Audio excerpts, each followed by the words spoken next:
Greetings, everyone. Hello, hello, hello, and welcome to episode 15, the penultimate episode of City of Light and Shadow, a Fate French Resistance campaign. I hope you all are doing well. Hi, everyone. Hey, I see you all in there in the chats. Thank you all for being here. I appreciate it. I appreciate you coming to watch the show. This show is near and dear to my heart. We had a bit of a late start today. We had stuff going on in the... I'm sorry. I was covering for you. I was going to say that we were like invaded by aliens or something from another planet, and then we were like put in a time zone snatch, and then, you know, oh, you're right. Thank you. Thank you, Hescape. I'm going to just switch that as we speak right now. And then you will, I need Greg up here and me up there. And but I'm Greg. No, you're no longer Greg. And perfect. There we go. You're now KP. Yes. Oh, there we go. Hi, everyone. So this is our Fate French Resistance campaign. I want to thank you all for being here. This is the penultimate episode. I didn't tell the cast what I thought the climax was going to be for the season, because you never know until you get there. And I was like, I think I know what it will be. But then again, I have no idea what this cast is going to do because they're a bunch of wild people. So it's unclear. I mean, I have ideas, but who knows? I want to say thank you, and I want to say thank you for supporting the show. There are many different ways you can support the show. One of the ways to support. Sean Connery. Sean Connery. I'm going to support the show. We have to get all the bonds now to support the show, and that's where we're gonna. That would be so wild, actually, if we had like a trailer of all the different actors who played Bond, including Lazenby, being like, "We support the show." That would be sexy, weird, kind of amazing. I might die, you know what I mean? But I'd be like, oh, it's fine. And we can get Charlize Theron too. We're gonna get all the spies. Anyway, the point is, if you'd like to support the show, the best way you can do it is by watching. So thank you for being here. Also, you can retweet our live tweet. And let people know that we are live so they can come and watch the show as well. You can join our Patreon. The Patreon goes to help support the cast because I think it's important to pay your cast. And I feel like people here work real hard and they do amazing things and they pay for their cats to live. One that's just hanging over there. I see that cat, although the cat is just hidden. But there's... So if you do that, that's much helpful. Thank you. Also, you can give bits and tips, and we read out those bits and tips messages at the half and at the end. You can also join our Discord and hang out and chat with us. What else can you do? Gosh, I feel like that's everything. You can, I feel like that's it. I'm probably missing things. I'm probably missing like the most important. The rest is a surprise. The rest is a surprise. So that's us. Oh, I did forget something. I forgot something. I did. You can also give your channel points, which we call extra credits, in the form of support from London. And that is some fate points for our crew. And they may need them. And today, we have gotten 3, because right now it's only 3 that you can give.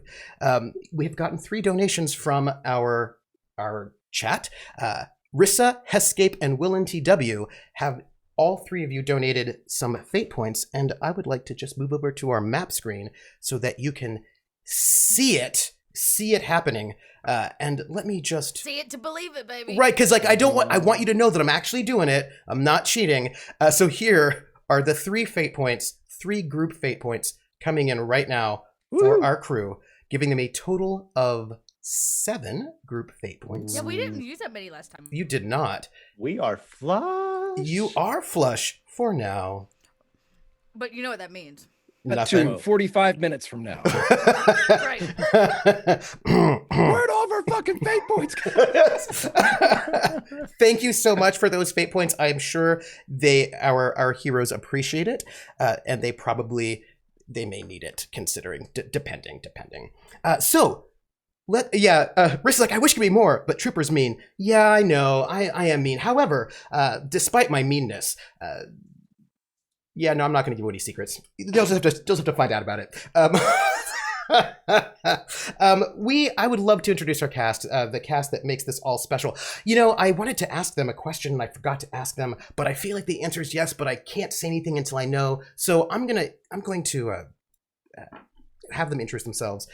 So here's my question for you all. If you would, please introduce who you are, the character you're playing, and if you do not mind, which I would appreciate, thank you for that sub schmelzer. If you could tell me, your characters just have sort of dealt with a lot, right? There's a lot going on in the most recent days. You all have been dealing with new people in your lives, and I have the cheesiest question because sometimes I give you hard questions like, what is your biggest fear? Or what is the last thing you'd want me as a GM to have, to give you right now? Because then I write notes down and then I give it to you because that's the best. But instead, I'm going to give you a cheesy question for the introduction because you've all been like making friends and influencing people. So I would like to know who you are, who you're playing, and if you would, tell me how your character likes to make new friends. Like, what is your new friend strategy? Because I'm really excited to find out what Dot says for Regina. We're going to start with Dot because of the face that she made. This is look, sometimes I just have the best times. So who are you? Who are you playing? I don't get to opt out of questions. Like, what if they're not? Regina would say, well, that's not relevant to me. That is an answer. So please tell me. Okay. All right, fine. I'm Dot, y'all. I am officially the best Auntie Dottie that has ever existed ever, because I'm probably the only one. But I am an aunt. Woo! I have a new love in my life. His name is Michael, and damn, he's cute. That's me. That's all you need to know about me, because everything else in my life is not as important as that baby, in my opinion. So there you go. That's me. I'm an aunt. Pew pew. Tonight I'm here playing Regina, who is the leader of this cell. She's deep undercover like 3 times over, just trying not to let anybody figure out who she really is, which is a very, very vulnerable, closeted lesbian. Yeah, she's not as closeted anymore, which is good, but you know. And friends. What is her strategy to make friends? Regina did not know there was such a thing. Strategy is used in warfare. Okay, her strategy of making I think Regina doesn't even consider that. Like, why waste my time and energy? Like, if they want to be my friends, they will be. That's the strategy. If they want to be my friends, they will be. If not, Regina, she got better things. Of all the spoons, not a spoon.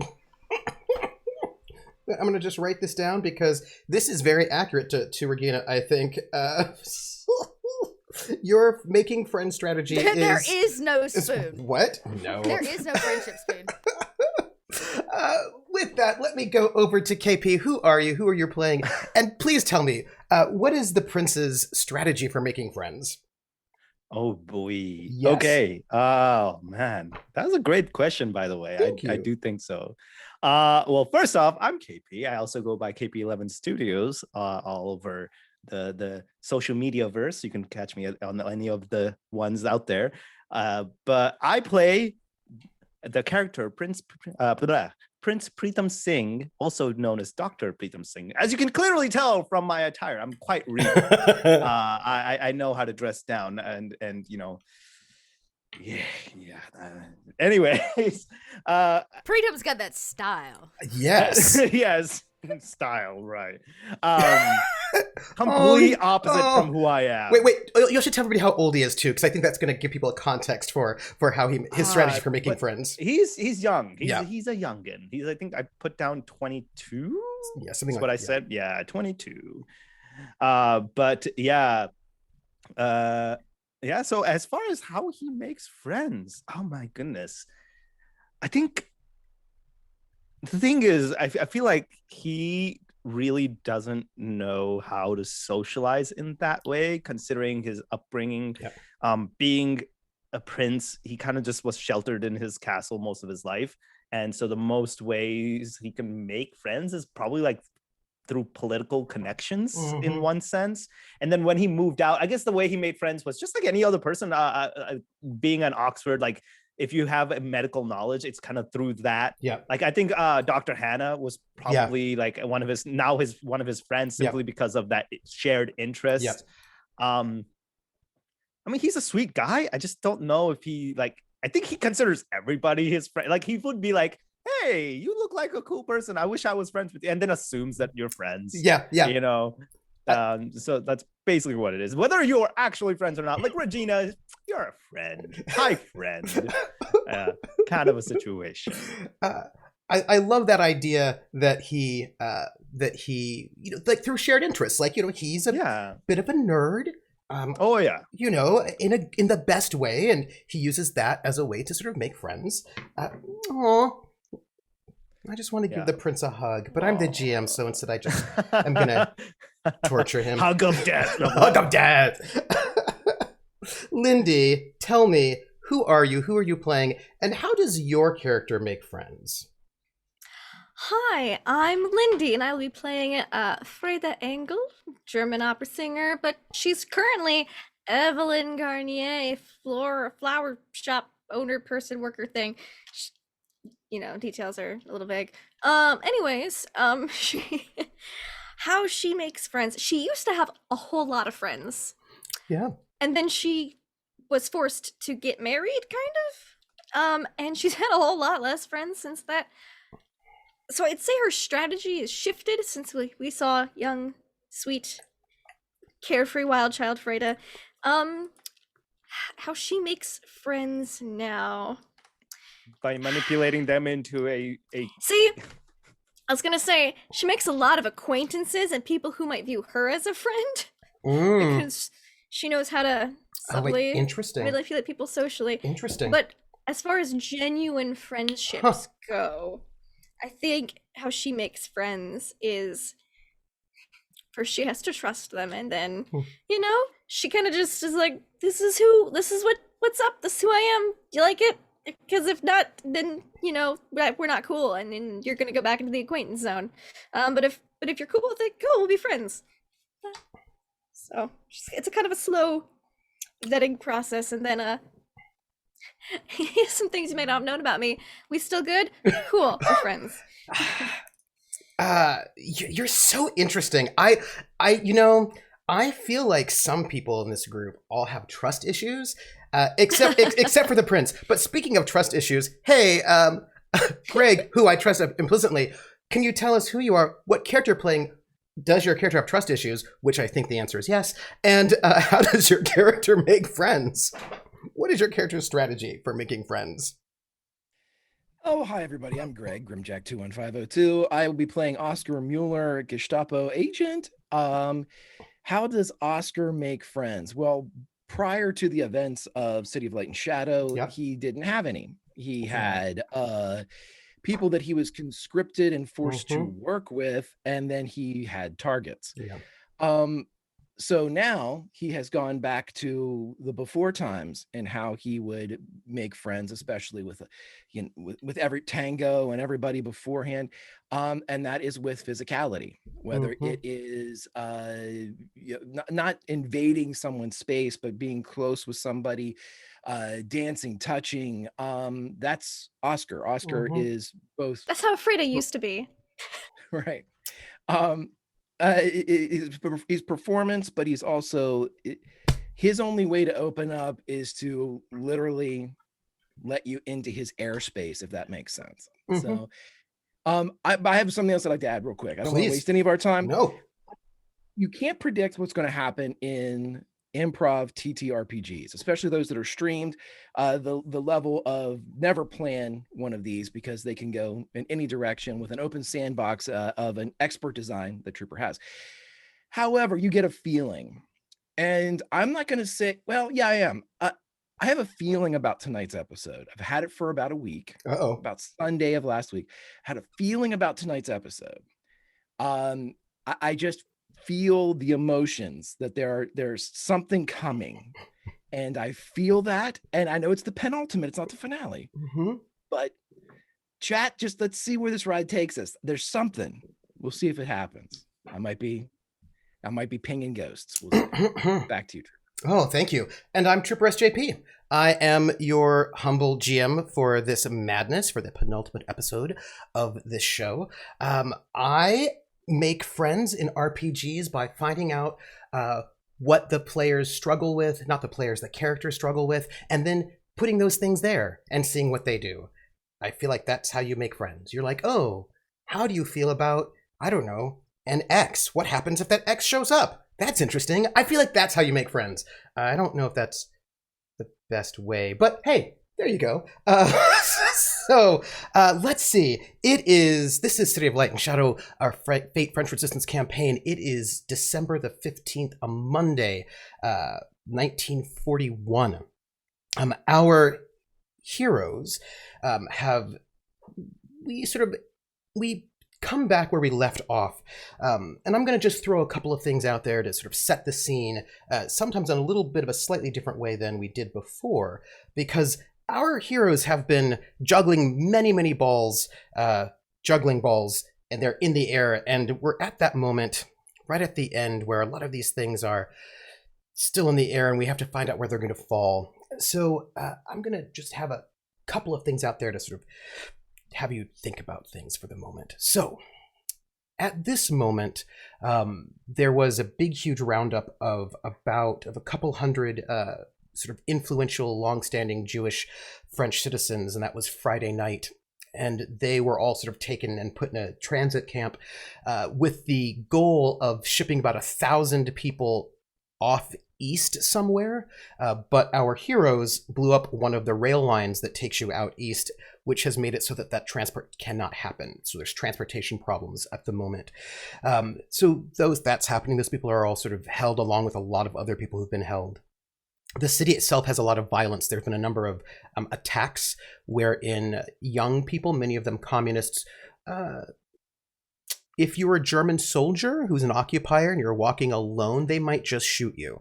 And so there have been a couple of assassinations of German officers, making it very difficult for Germans to walk the streets. Now, a lot of the Germans have been told that they can't go to certain neighborhoods to party because they're not safe. If they're going to go out, they need to be in groups. They need to be armed. So there's a lot of tension at the moment in the city. There are also reprisals. There's a hostage policy wherein if a German dies, they're going to kill at least 10 French people. They have shifted their hostage policy recently, wherein they will pick people in the neighborhood where that person was killed. So if you don't want people in your neighborhood randomly being killed, you should probably just report and inform on any sort of resistance people if you know about them. They've also just enacted a new policy called Nacht und Nebel, or fog and night, wherein they can just arrest people for no reason now in the middle of the night without telling anyone, which is super illegal. And if the French police do not execute people for things that they think are crimes within a certain number of days, those people will be just taken from the French police and shipped out east somewhere, and you won't know. So this is a new policy meant to sort of intimidate people. And of course, if you've been taken and nobody knows that you've been taken, nobody knows who to talk to find out what charges you've had or where you are. That means it'll be difficult for the Red Cross to come in and check to see if you're being treated fairly. So this policy is clearly one meant to intimidate. Also, Pearl Harbor was bombed just recently, so that's causing some stress. The German war effort is now slowing down in an unseasonably cold winter that is really sort of wreaking havoc everywhere. Their march towards Moscow has stopped, although that's not being reported because propaganda. So that's kind of the scene where we're at. We have a lot of tensions happening. I suppose I should mention a couple of other things. At this moment in our team's orbit, our new member, the Prince, does not yet know some of these details, but these are things out there. At this moment, you have a bunker, which is a basement where underneath an old apartment, which used to be an old brewery. And in that bunker, you currently have Hannah, the doctor who's been told not to be out on the street. You have her father and Jeanette. who were captured by one of Tango's acquaintances and was about to be killed by them, but they've saved them. But they've stolen. Our team currently has all of their goods, their wine, and some produce that they were taking to Paris to sell, because it's going to fetch a lot of money. A bunch of wine's going to fetch a lot of money, and that family needs that money, but so did a crime family as well. So those people are sitting in the bunker kind of waiting to find out what's going to happen to them. Jeanette has sort of pinged to the fact that maybe she was sold out and tortured for months because of something that this group has done, and she has not been dealt with. She's sort of sitting there trying to figure out what her life is about. That's the bunker. There is an apartment where Luke and his mother are staying. Also staying there is a man named Dmitri, who is a Russian, he's actually a Romanian Jewish artist and ex-boyfriend of Sylvie, who is been told to hide out there and is waiting for Sylvie to come back and talk to him. He is, however, Sylvie, however, has left the country and no one has told him. So he's there waiting. And you have the flower shop that is their cover, where they meet. It is a Monday where if they're going to get messages from Colette, who is a German military intelligence secretary, this will be the day for it. And at the moment, the prince and Frieda's taken over the burgeoning crime organization that Tango and Sigmund were trying to sort of create and cultivate, but not being particularly careful about, which is currently a brothel. And she's taken over, and Pritam has, our Dr. Singh, has actually went and given them all good health care, actually, so to make sure that they're all well. And Regina is back at the Hotel Majestic, where they stay, which is also the headquarters of the military administration of France. It's basically the most important military occupiers all live in this hotel. This is the organization. This is the place where all the people who organize the occupation for France and also Belgium all stay here. So this is like basically headquarters. Like, this is the headquarters of the German occupation, and they live here. And Oscar is gone to his office to go to work a little bit after doing a wonderful sort of photo shoot to start working on this musical that he's working on.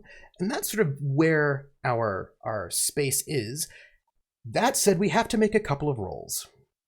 It is a Monday, and our organizations need to make there's a weekly faction threat, there's increasing needs and decreasing resources. Oh, I should add that Regina does need to tell Falstaff that his father is dead. Yeah, I know. But he's not around till Wednesday. He's not around till Wednesday. Yeah, so you've all got things to deal with. Oh, I forgot. I forgot perhaps one of the more important things.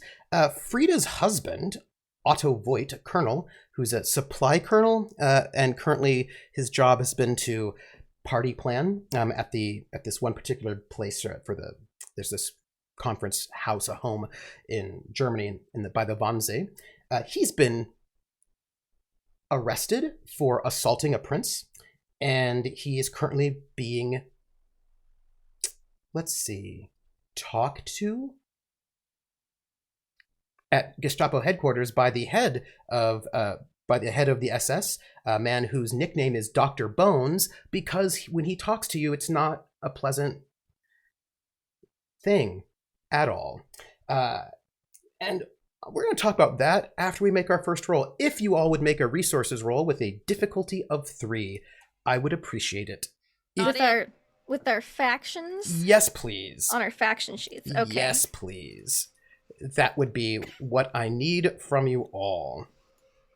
The word I'm looking for, says Rissa, is interrogated. That is true. That is just true. Okay, resources, let's go. So this will be for your crime group. Mm-hmm. Mm-hmm. Okay. You're down by 1. Yes. Mm-hmm. I have a fate point for my group though. You do? Can I use that to You can. No wonder you can't hear me. You can, but here's my question. What is the aspect that you would Yes. invoke? What is going to allow you to get a bit more resources in this difficult time? So out of the aspects, I think it's part of I'm gonna use the major goal. Get it together because they've got new leadership now. Okay. They wanna appear somewhat got together so that way they don't exasperate said leadership. Fair. Your group is able to you're able to get the supplies you need. It's not easy to run a brothel. You need alcohol, you need some food, you need to pay people. Like there's a lot that goes on into running this organization, and you are able to get the resources you need to continue working well. What about Bricktops? What about our heroes with their flower shop? I'm going to need you all to roll resources for me. Did we ever get our working women back? Yes, you have them back. We're in that process of once you talk to, yes. Okay. Not it. One of y'all has to make that roll. It's not me. I already rolled. I'm not me. It's not me. Fine. What do I I don't roll? know how to roll. You're doing it, Greg. I don't know how to Oh, roll fine, any of this. whatever. So Oh, well, let's make KP do it. okay. KP. Wait, I would have to. I'm assuming I Fine would have to with do me. it for the hospital too, right? No, Or no, that's no. an organi- No. Under We have a Bricktops Brigade character sheet. mhm. There it is. So our cell has its own character sheet. So you'll see we have. You said it's resources. It is. Yeah, Okay. we have a resources skill technically. Mhm. Gotcha. Okay. Mhm. All right. Mhm. Well, here's to a great roll. Mhm. Hey. Oh. What did I Hey, get? it is a A great roll. literal great roll. Wow. That's amazing. You all are fine. You do not get enough to get a boost, but I'm gonna just point out something for you, because I'm looking at your aspects. Your advantages that you have, and you have 2 advantages that are not on this sheet, and I'm going to give them to you. Ooh. That you're gonna have to decide what you want to deal with, and these help you with resources. They also. You have to think about them. This is a bit of a question, and perhaps a little bit of a negotiation as well. The first one is, and I'm going to just put this, I will just say for Bricktops, and this one is, we're going to call it barrels of expensive wine. Barrels of expensive wine. These are the resources that belong to Hannah's family, but you currently have them, and you've got 2 free invokes on those. Also, I'm going to actually have to split this into 2 because Frieda took some of it. You have also packets of heroin, and Slightly fewer packets of heroin, but it's. I needed it. Yeah, and I'm just going to note that those are worth 1 I didn't free see invoke. anyone else using it. And there were 2 free invokes, but Frieda took 1 for her faction. That's some fun. Technically, all of that was supposed to go to the criminal organization, but some people got shot, so I don't Yeah. don't know what to tell you about that one. So those are out there for you that you can use as you will. Question. Wait, yes, please. Just for my clarification, they're where are they? I put them on the scene aspects on your playmat. Scene. Oh right, two- she used 1. We have 1. Got it. Yeah. Heroin. Okay. Great. Yeah. Great. Yeah. 2 Yeah, free I- invokes on the wine, 1 on the heroin, right? Mm-hmm, mm-hmm. Yeah, I didn't take all the heroin. I was nice, and I was Yeah. like, I'll just take half the heroin. Now, Great. I see it now. My poor old eyes, y'all. now I'm going to note something because this is an important thing to note. Those 2 barrels of expensive wine, if you use those invokes, that means you are taking them and you're not giving them back to her family, right? Because those are resources that they brought into the city to go and sell so that they, But not the heroin. No, those were stolen from other people. From some Fantastic. criminals, as a matter of fact, who Okay, might okay. have feelings about it. Mm-hmm. I told you I don't. You don't Frieda care. Doesn't make friends. She doesn't care. So I'm just going to note that those Tango who? There's no What? tango here. those things, Fine. those resources are out there, and you can use them. But if you do, that means you're taking them from Hannah's mother and father, and they won't have them. So that's up to you to decide what you want to do with them. I'm just putting them on your mat. as a temptation, just right there if you want them. So, before we begin, I want to go back to Otto Voigt, Frieda's husband, who is currently a guest of the SS. And I want to go back to him for a very specific reason. And that is, every day you all can take faction actions, other faction can take actions, and he's currently a guest of the SS. To remind you, he does have some information that might be interesting for the SS to know. For example, he knows that the list of everybody who's going to be in the Wannsee conference is missing.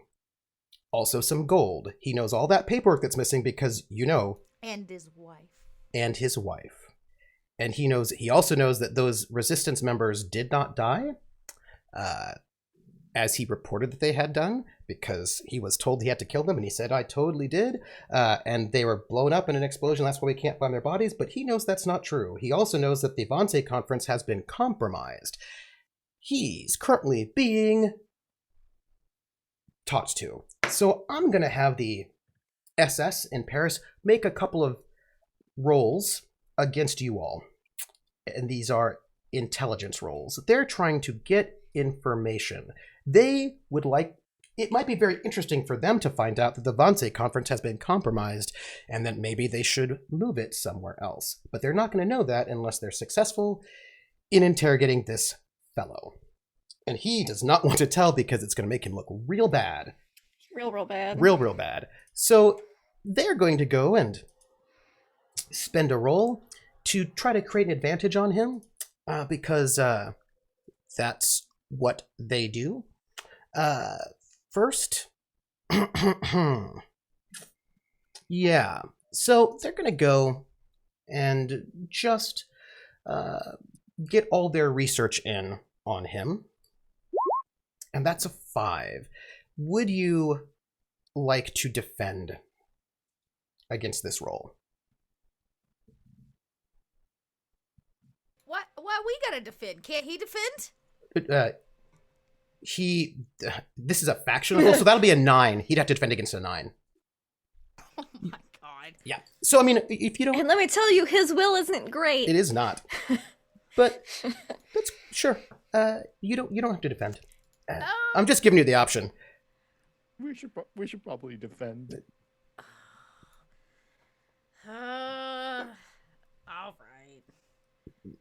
All right. And maybe they won't move This is how we drain our fate points at the top, y'all. Yes. Oh no. This will be We're flush. We have enough. deflection is what this will be. We're already deflecting. KP, I feel like you have fingers of gold. Maybe you should roll. Oh, okay. Do you want me to do Yeah, it? yeah. You roll the deflection. We're gonna ride the luck until it's drained, buddy. Yeah, so. yeah. that might have been a one-hit wonder, but let's see. Yeah. Okay. Okay. That's Okay. not bad. They succeed by 2, which will get them an advantage in their next attack. Unless you spend fate points. We have a fate point. We can beat them, which means we tie, which means we take a minor. Which means they would get like a little bit of a boost. They actually don't get to create A small boost. A small boost. How many fate points do we have with the 7. faction? 7. Do Yeah, we have we any have faction 7. points? 7. Oh, well, that's total. Okay.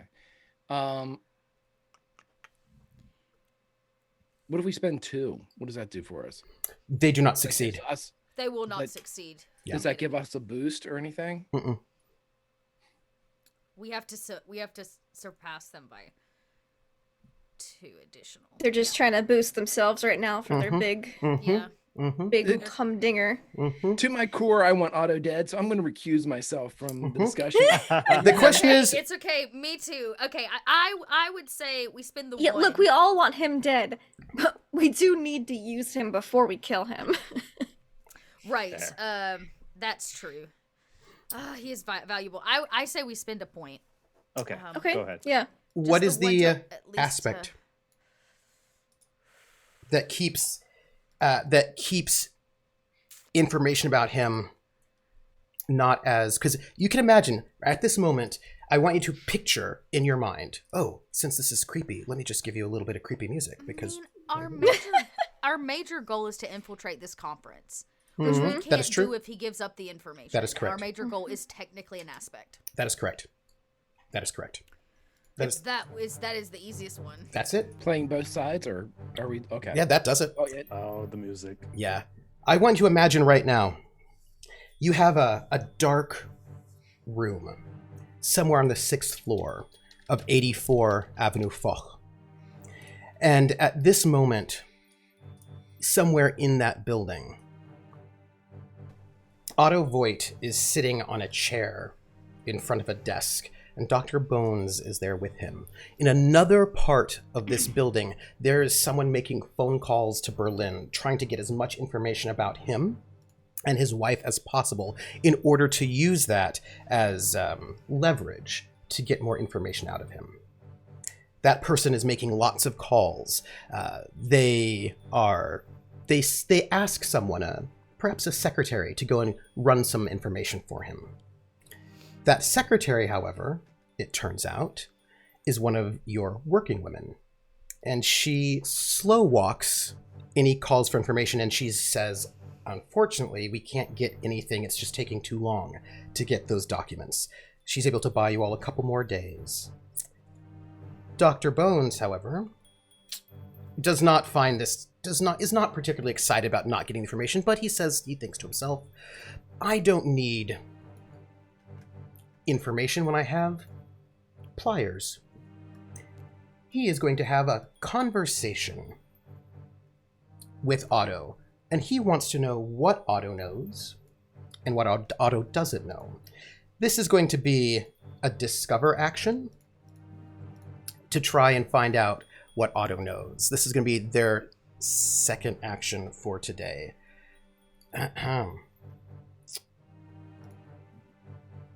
And if you like, you can defend for this if you want, but you don't have to. A 5.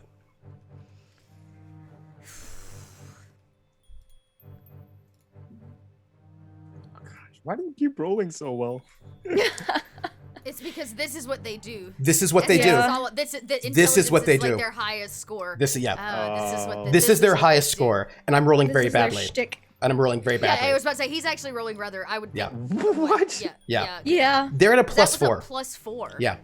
So they only got 1 plus on that Yeah. dice. Okay. Yeah. All right. We can can we deflect this? Yes, again? you can. This is if you want to make sure that they don't get information about you all. All right. And you can imagine Dr. Bones has pulled out a pair of pliers. And he says, so, your being here in Paris is somewhat strange. Why don't you tell me exactly why you are here and what your wife has to do with this? We heard you saying you were looking for your wife. He looks at the pair of pliers as they glint in the light.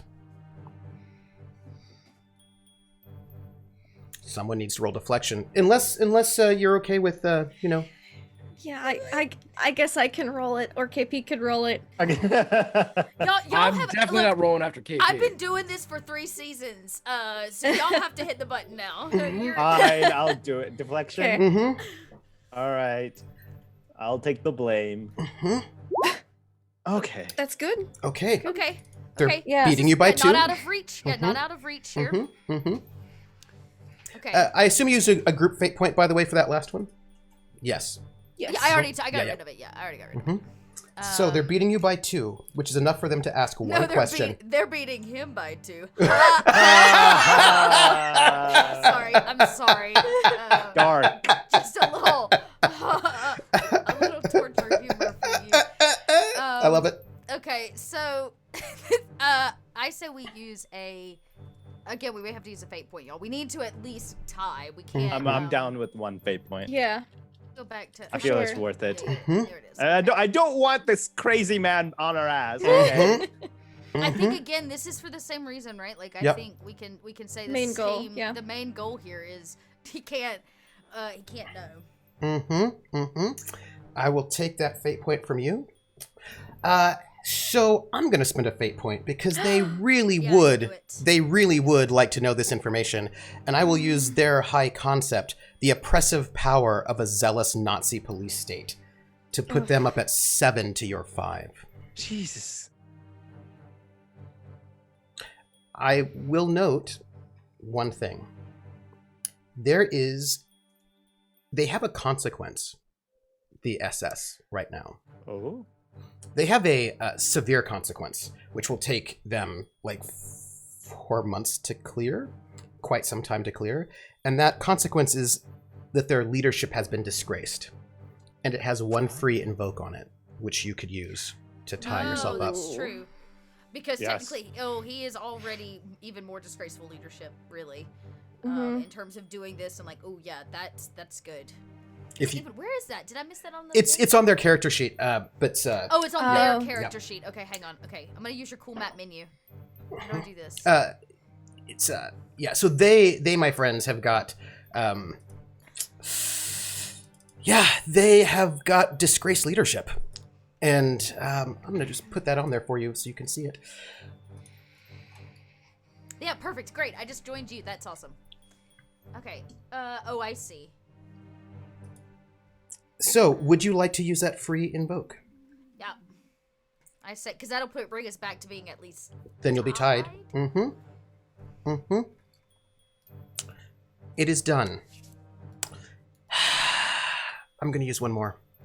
Why? Because they want to know. And I'm going to use I'm gonna have to give you another one of their aspects, unfortunately, because if I'm gonna use it, I have to name it. That's true. This will be the first time we know this one. We knew the other one. Okay. Ooh. I'm gonna tell you their major goal because they're going to invoke that. To get this? I'm going to spend another fate point, and I'm going to tell you what their major goal is right now, so that I can get myself up to a 9. Their major goal is to wrest actual control of Paris from the military. And because their goal is to wrest control of Paris from the military, they have been working to undermine the military for quite some time. And so being able to break this fellow and find out that he has done bad things will help them quite a lot in their goals to actually becoming the actual power in Paris and in France and not the military. So I'm going to spend that fate point and bring myself up to a 9 versus your 7. As you can hear, well, there's an interesting thing about 84 Avenue Foch, that building. They called that street the Street of Horrors because when people would walk down the street, they could hear the screams of people as they were being interrogated on the streets outside. And Parisians would avoid walking down that street because at all times of day, they could hear the sounds of screams. And on this moment in the late afternoon, screams are emanating yet again from this building. Oh, y'all, is he worth another fate point? I'll spend it. I'll spend it for mine. Really? I think. Well, I want to know. I think it should come from the group because we're Yeah, gonna have our we have personal some more roles groups. soon. Yep. Yeah. So we had bonus group ones left over from last week. So the So question is, what aspect do we? It has to be a different one. We have playing both sides. Playing and both sides. infiltrate. So we have only used infiltrate Nazi Yep. Can we use conference. game aspects? Yes, you can. Of course you can. Because technically, right now, everything is compromised. So Yes. maybe Yes. this is like a little turn of events Yes. here, where Yeah. if everything's compromised, he doesn't even know what he's looking for. Right? He wouldn't even know to think about a single piece of paper in a safe and place it, right? You know, it's like everything's compromised, so maybe he's looking for and a piece of paper in a safe in a place he hasn't been. Yeah. Right? He's digging for the wrong thing. That is fair. That is very good. I take it. And you all are down to 5 group fate points at the moment? No, I think we're down to 4. Yes, 4. 4. Yes, you are. And with this... Remember 45 minutes ago when we had 7? Yeah. Worth it. You are currently tied as Dr. Bones presses and asks these questions. And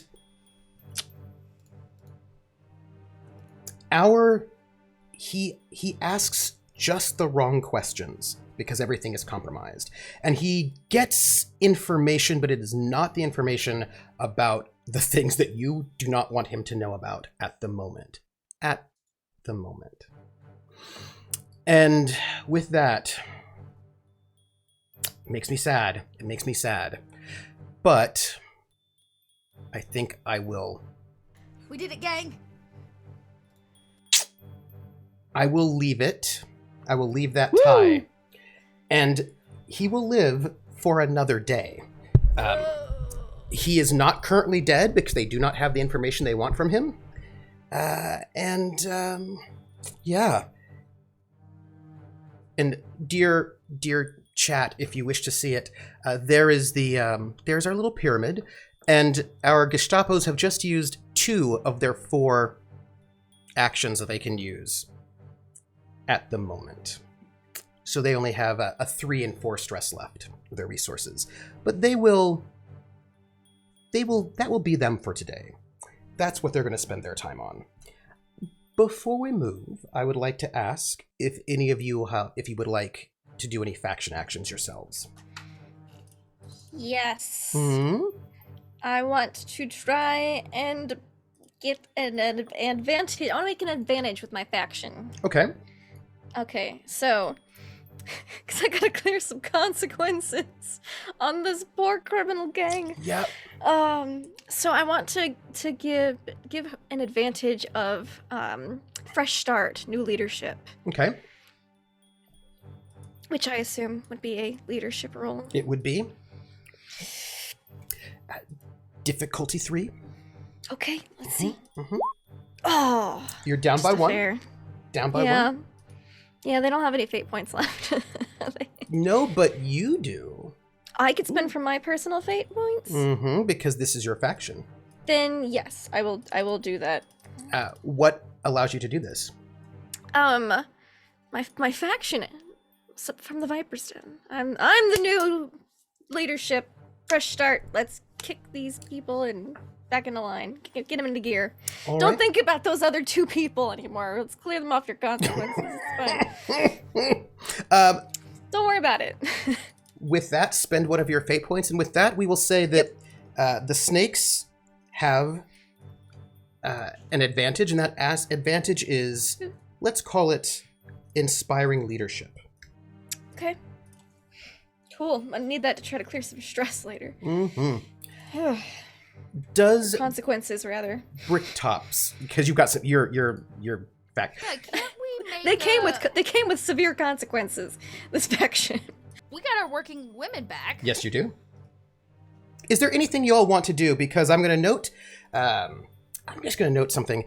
If you want to go and try to get Otto out, you're going to have to deal with the security of the SS, and their security is pretty good. So having your faction doing things to help undermine.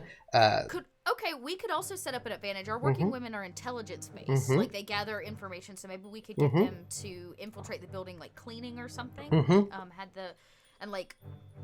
Figure out change of guard or It is true. I have one as well. I know that we want to focus on the SS, but having them find out and track the comings and goings of Elias would be really neat too, because he's on the warpath again. He's out getting, and we can get him away from wherever he's sneaking off to and cutting people apart. What do you think? Do you think he's running around Okay. cutting people up? We That's could roll Yes. to undermine him. Yeah. We could roll to undermine him by basically assuring that the body is found and tied to him, kind of a thing. Or somebody saw him. Or somebody saw him do it. Yeah, like basically undermine with the rumor that like he's already a little unhinged. Well, he's obviously on the hunt again. He got a taste for blood at the party. and Yeah, he's- one of my there's- girls is missing. Mhm. There's reports, there are reports of people missing, and if we could ever catch him out, obviously he's not taking anybody with him when he goes out hunting. Oh, Yet. that would be swell. Yet he hasn't taken anybody hunting yet. But I like where your head is at, Greg. Okay, so how do y'all? Are we gonna undermine? Is that how we do that? Yes. But now that gives up our advantage of figuring out SS movements and I will I'm note assuming- Well, that no. The working women can roll separately from us. And also, you all have multiple. Where are we off the map? Oh, I wanted to show you all. Yeah, you all have multiple. You can do more than one action in a go. I would like to know his There you go.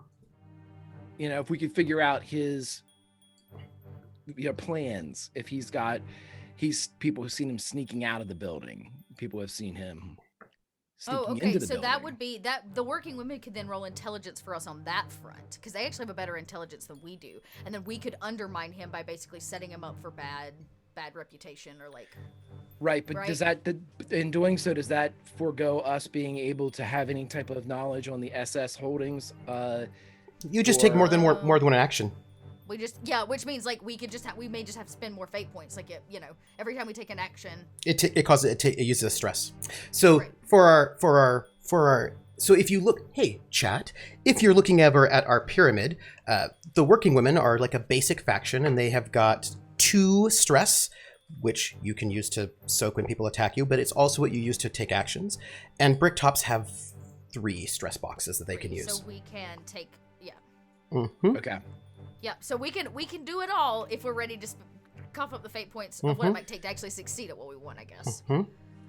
Let's do All right. it. Let's do it. Let's undermine Elias first. I think that's the first big thing. I have a question about this. Uh-huh. Before you roll, I would like to note that undermine is often what you use to attack someone. So I want to know if you want to make a good attack on him right now, an undermine attack, or if you would like to sort of set him an advantage first before you do it. That's my question. Interesting. I see. Because like the working women could set up the advantage for us to be more successful at the attack. Mhm.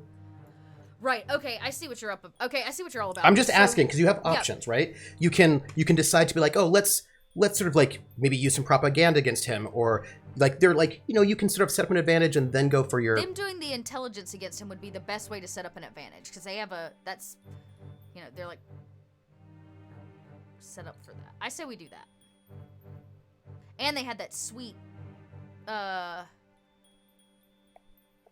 yeah, because they're unseen and trusted, they roll intelligence instead of deflection when they're at work. So that's their stunt.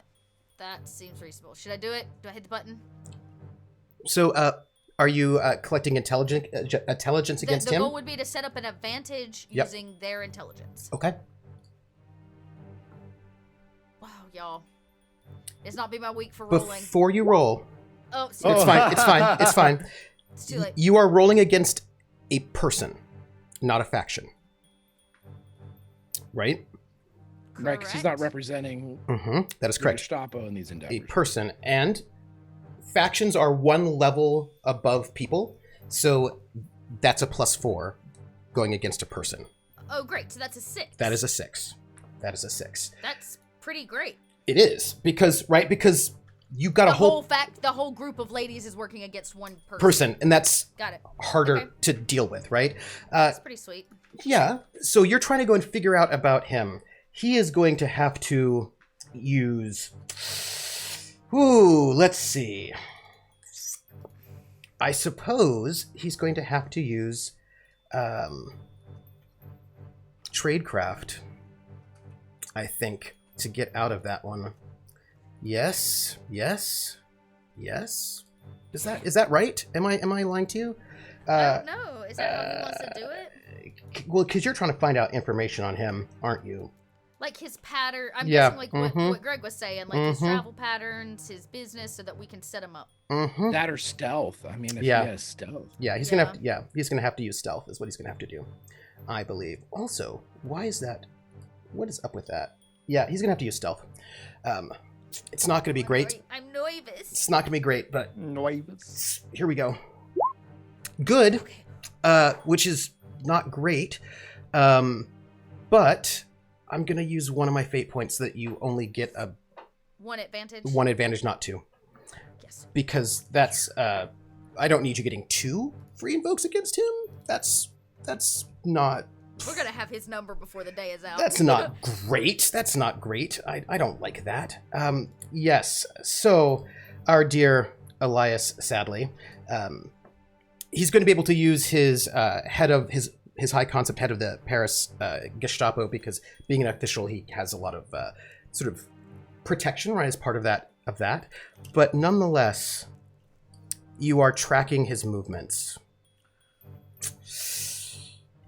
Yeah. So we got okay. Now Bricktops can make the attack with the free invoke if we need it. The undermine. Who wants to click the button? Bricktop's undermine. Pew pew. Greg, I think Hey. you're the only one that has it. It's your turn. Jesus, no, I don't want to. This is where things are. Because I love Greg the most, I will do it for you, Greg. Oh. Yay! Talk about friendship. That's a strategy. And that was the working woman who did that? The undermine or Yep. The No. intel. Oh, the intel, yes. Yep. So I just need to click undermine on Bricktops. Yep. All right, let's see. You're going to get a +6. Who? That's Oh. That's a good thing we did. +4, right? So that's you're at a 5 normal. You're at a 5, and you have a free invoke And that makes it 7. if you want to use it. We do. It's a 5. Yeah, it's a 5 now, but Yep. let's see what he gets, because we Yeah. might be able to. Right? Yeah, use it later. Yeah. We can win by math. That's true. And you're My bad. undermining him. Did undermine him. Yeah. Okay. I love that quote so much. We can win against Nazis by math. By math. Yes. He is We going never to. saw Math math beats coming. nuts. Yeah. He's going to have to use his tradecraft on this one, I think, Okay. because this is about his ability to cover his tracks, right? Sort of. Right. To murder Not real look good. guilty. Yeah, to not look guilty. Real good. Like I'm not going to Like use. the murder is his tradecraft. Yeah, I'm not going to use his fight, which is very good. It's a specific. It's Yeah. tradecraft serial killing. Yes, Yeah, yes, It's very Tradecraft, niche. parentheses, Yes. Dexter. It Right. is tradecraft serial killing because yeah, okay. That's a 3. Oh. That's a 3. Yep. We're at a 5. So you're up by 2. I am not going to get fate points back until after this scene is done, this section, but I'm going to spend it. And I'm going to use the fact that he is the head of the Gestapo to help him with this. Bringing him from 5 I to think 5. it's time for that free invoke, maybe. Yep. That we'll Yeah. use that free advantage to make that a 7. So you're beating him by 2. 2. He's got, full stress. Do you want to pump this up at all?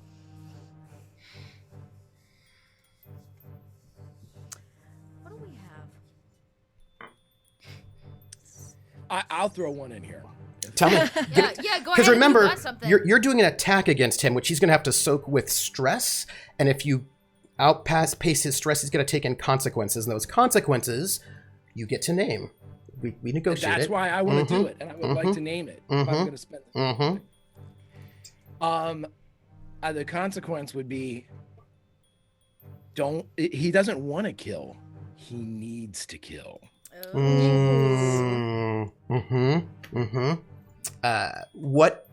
Tell me, what of Oscar's aspects will allow him to help destabilize and undermine Elias? Can I use scene aspects as well? Yes, you can. Golden Boy. So, again, this isn't Oscar working directly against the lies at all. That's correct. This is just periphery work to make sure that he wants him frayed. He wants him. Hello, Raiders. He wants him absolutely.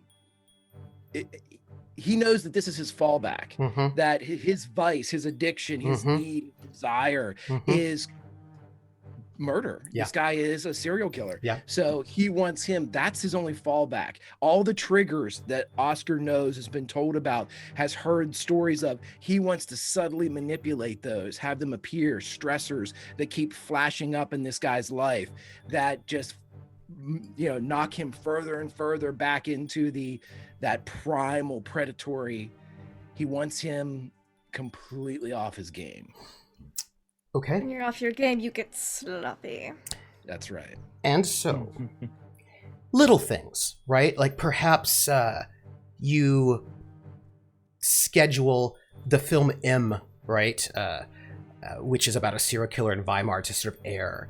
Perhaps you have some posters around, right? You as a group all work to just sort of set it up that he sees numerous things. That's going to take up one of his stress boxes, but it is enough that you give him a mild consequence that will last for 2 days once he gets into recovery, that he needs to kill.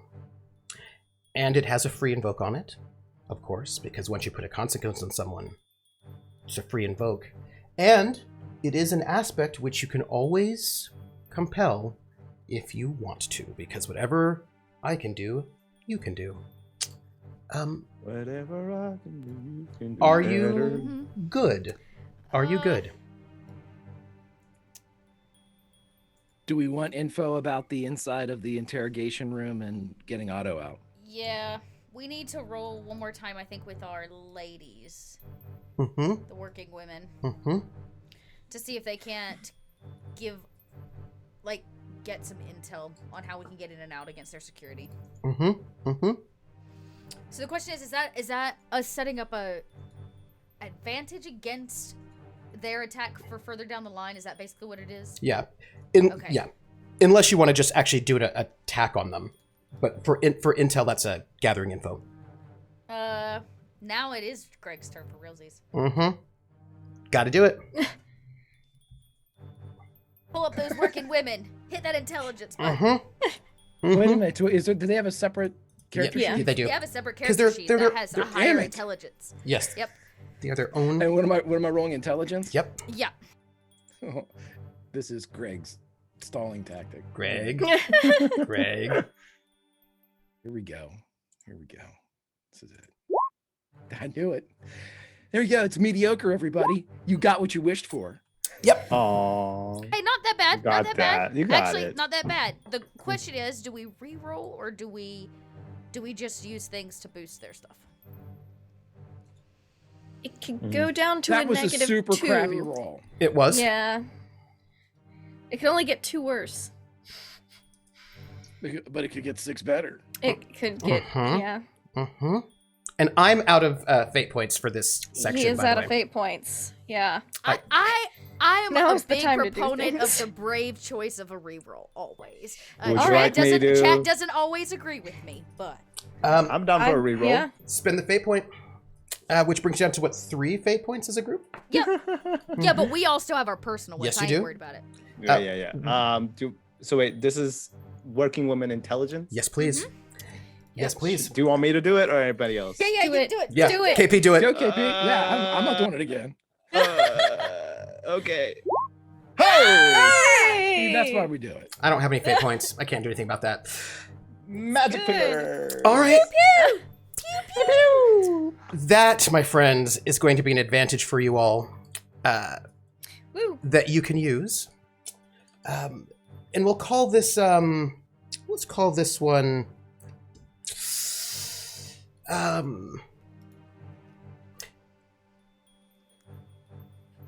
you know the layout of Avenue Foch, right? Like you're getting a sense of who's coming and going and when people are around.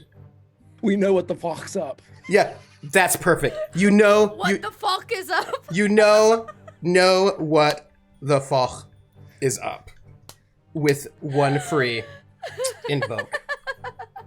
And I'm going to take that, and I'm going to love that in my life. So this is what's happening today, right? I wish there were fate points for puns. For puns? That was wonderful. There that might was be. wonderful. You don't know. Wonderful. So you have this moment, right, where you've got your women who are secretaries and cleaning ladies and brothel workers. This group of women, kindly grandmothers across Paris who are, being late on paperwork, sort of making some photocopies. They're sort of going around and seeing what is up in order for you all as a group to make your larger goals. Because of all of your work, someone who's who's close to breaking has not broken, and any information that you may not want him to have, he does not. The SS has not yet gained. And meanwhile, you all as a group, you are very good at propaganda, you're very good at setting things up, have just sort of started seeding things to our Elias Jaeger, head of the Gestapo. Little things. Perhaps posters or photographs are put in his office, right on his desk. When he's walking, things that he sees. Things that are meant to trigger him, his bloodlust. And so as he is wandering the city, a need and a desire for blood, for the knife, is roiling inside of him. Which then, that done, will bring us back to where we're at.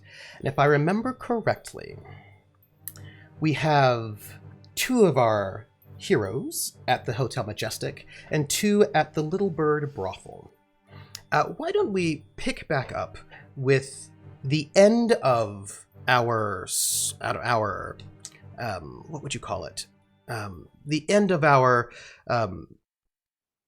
personnel checks, right? Our checkups with the Prince and Frieda.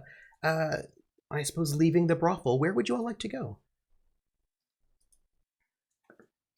We swagger on out of there before talking about where we're gonna go next. And then, should we head back to meet with the others? What? Wait, are you talking about this to Pritam? Yes. Ah, okay, sorry. Once we're out of the brothel, we're like walking along.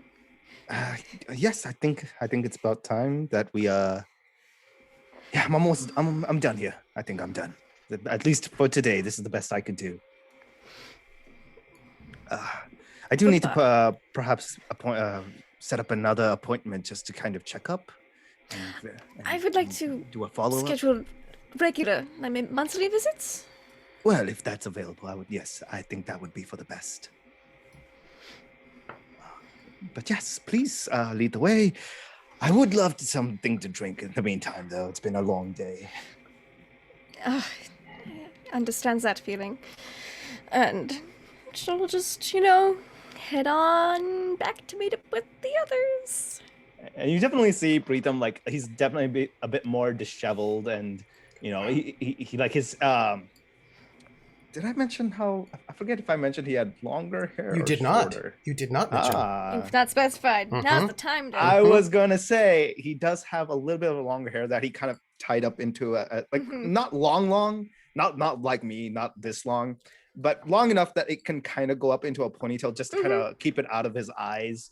You just see him like he has a smile on his face though. He looks tired, but he has a smile. Like he is very proud of what happened today, and what we were able to achieve, and glad that he could provide the service. And you could tell there's a bit of up in his confidence, because up till now, like he's only really done anything in a very much a classroom like setting. He's not really been doing anything as an actual, practicing. I've got so much on the job practice for you planned. And then you just see, like, as he's walking by, like initially he's quiet, and then he turns to Frieda and then basically says, "Thank you for that, by the way." Oh no, thank you. I really appreciate you bringing me along. I feel good, and thank you for giving me that opportunity. I should be the one thanking you. Those poor girls probably hadn't seen a doctor in who knows how long. It's very much a tragedy, but hopefully we can turn this around. Oh yes, and she's had a look on her face of like cogs turning in her mind. I have a good idea of things I'm going to do to turn things around. Do you go to the flower shop or the bunker? I think maybe we split up so that it's not like, hey, let's just go to all these places together. So I think Frieda will go to the flower shop, change, and then meet Bricktop at the bunker. Sure. Yeah, I think, what would Bricktop like to do? I think he's just I think if he went to his room, he'd probably just pass out.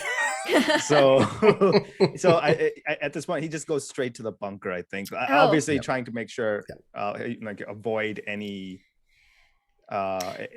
anyone following him. And the doctor said he needed a drink. Yes. And she's going to assume that meant something alcoholic, which we don't have a lot of. Yeah. Mm-hmm. But someone stole a bottle of schnapps from a party and only drank half of it. So she's gonna like just pour a little bit into like a flask, just like like a shot. Like, this is a thank you shot, doctor. And bring that with her to the bunker. Oh, yay! So you two are at the bunker. You sort of arrive there, and when you come in through the side, Luke is at the entrance to the sewer, just making again sort of. He's on guard duty at the moment because you can't really do a lot of selling of flowers in this super cold weather. Right? It's like there's snow everywhere, and he sort of like nods when you sort of come in, and he sort of like, he sort of like waves to you both because he's not quite certain if he should salute or not. It's a little unclear to him. So he like waves to you both as you sort of make your way into the bunker. Let me ask, Regina, do you want to go back to the hotel, or did you want to sort of go to your Dropbox and then head back to the bunker? What would you like to do at this moment? After your radio. What did I do right before? Okay, yeah, this was like the big radio thing. I stayed on site through the movie process to be good wife. Yep. Well, that means I still have the radio on me, so I need to go back or I need to put this in a safe place. So I might have to go by the bunker then. Plus, it's time to like change and go be flower shop. So to go be Simone. So let's do that. Safety for the radio, safety for my identity. Okay. Do you go by the Dropbox first? Your dead drop, your Colette dead drop. Oh, I thought she was coming by the flower shop. Yes, she often does. Right? If we have a new plan, Regina, she's gonna be where she needs to be. So yeah, if Monday is dead drop day, then I'll go check the dead drop location. Now y'all can check the dead drops every day in case something comes up as an emergency. But she tends to stop by the flower shop like once a week to pick up flowers. Right, is her goal. There is in the dead drop. There's just a note saying that she will be by. Right, just sort of confirming that she'll be on her way. But now you make your way into the bunker, and Luke, right, is there standing guard. Nobody told him to stand guard. He just decided that he was going to do it at the entrence to, the sewer entrance. If it makes him feel good, Regina's going to lean into it. She'll, as soon as she comes through the door, she'll say, "Report." He says, and he sort of stands up because he was kind of like sitting. And he stands up. He's like, the Ms. Frieda and also the doctor, they came in not too long ago, and also the Hannah's father and also the girl Jeanette. They were asking when they could leave, and I said that they had to wait, but they're getting a bit antsy. Sorry. Dot laughs, not Regina. Yeah. I'm sorry. No. He's like right. He's very excited. And Yeah, Regina treats it with just all still-face seriousness to let him do his thing. And Hannah's not gone anywhere. You told me that she could not go anywhere. She did not. I think she thinks about it, but she hasn't. Before you go, I was wondering if I could bring up something. Sure. Permission to speak freely or whatever. The other day you said something, and I wanted to talk to you about it.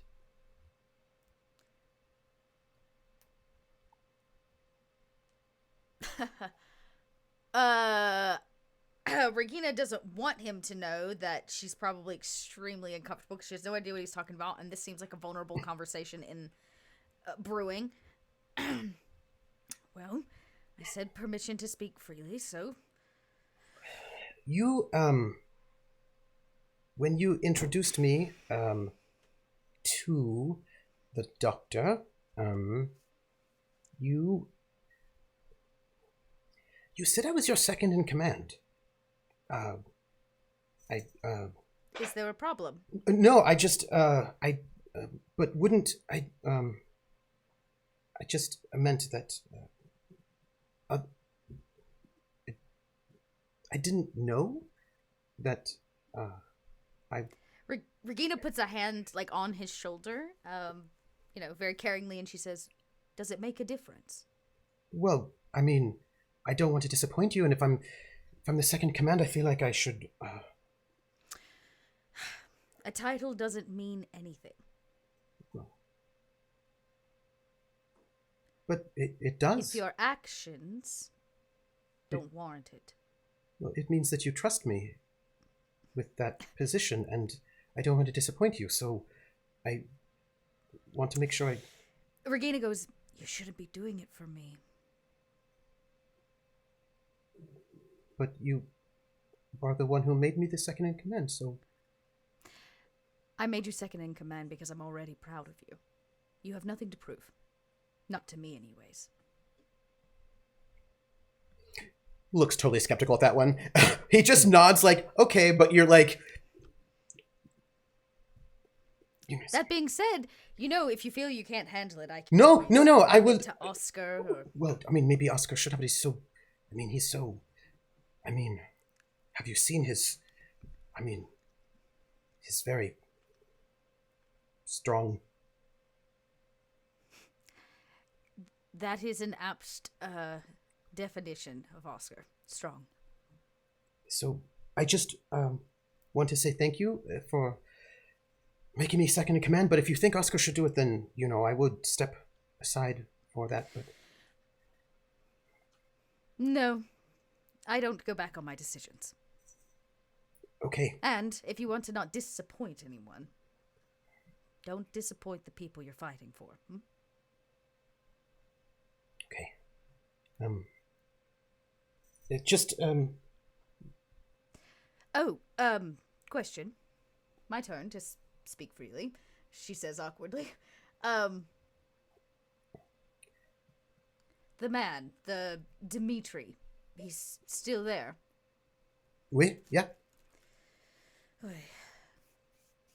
Do me a favor. I need to have a conversation with him, but I imagine you and your mother will want to be elsewhere. Okay. He says that he's waiting he asked me when Sylvia's coming back. I know what he's waiting on. He's a hopeless man. I need to speak to him. Okay. I have news in my report. And you saved that for last?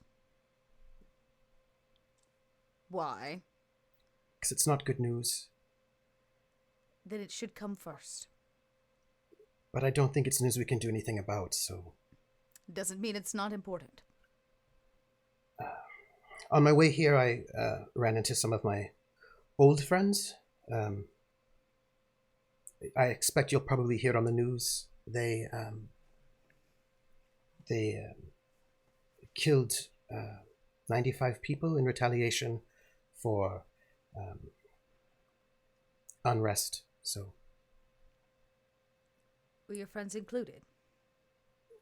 No, they took people from Drancy and some of the other concentration camps, the hostages. It's their hostage thing they rounded up. And your friends? Well,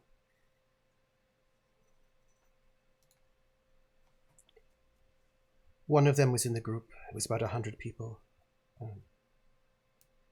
They said they were mostly people they identified as communists were those that they shot. So, but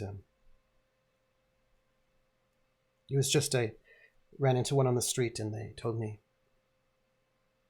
So it happened earlier today. 2 maybe in the afternoon. So.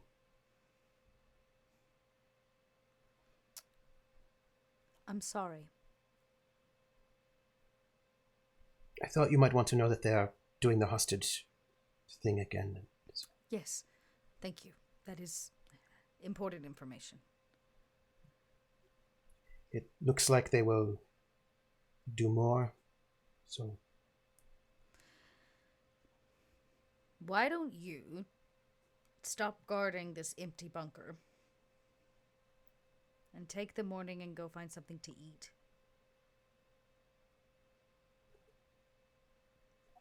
Maybe I'll talk to the Duke. Okay. The Duke? He always has food. Where does he get it? I don't know. Usually off the back of a truck, I think they say, Yes. He steals it as what I mean. It's... Yes, I expected as much.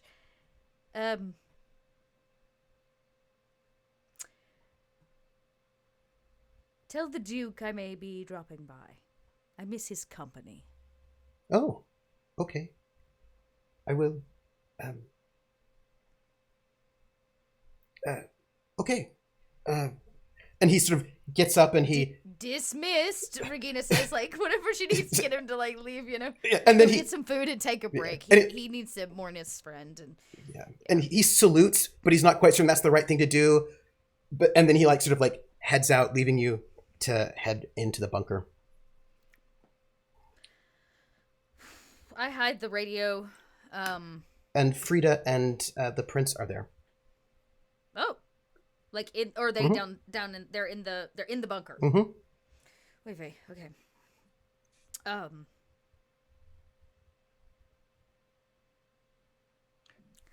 Just as a clarification, we just saw Regina that morning, right? Yes. That was when I did this. Yes. Okay. Yes. Right. Yes. Yeah, Saw her that morning. So Yeah. that, But you've been busy for a couple of hours. Yeah. Yeah. Y'all We've let me been know. busy. We were busy through lunch, and now we're back.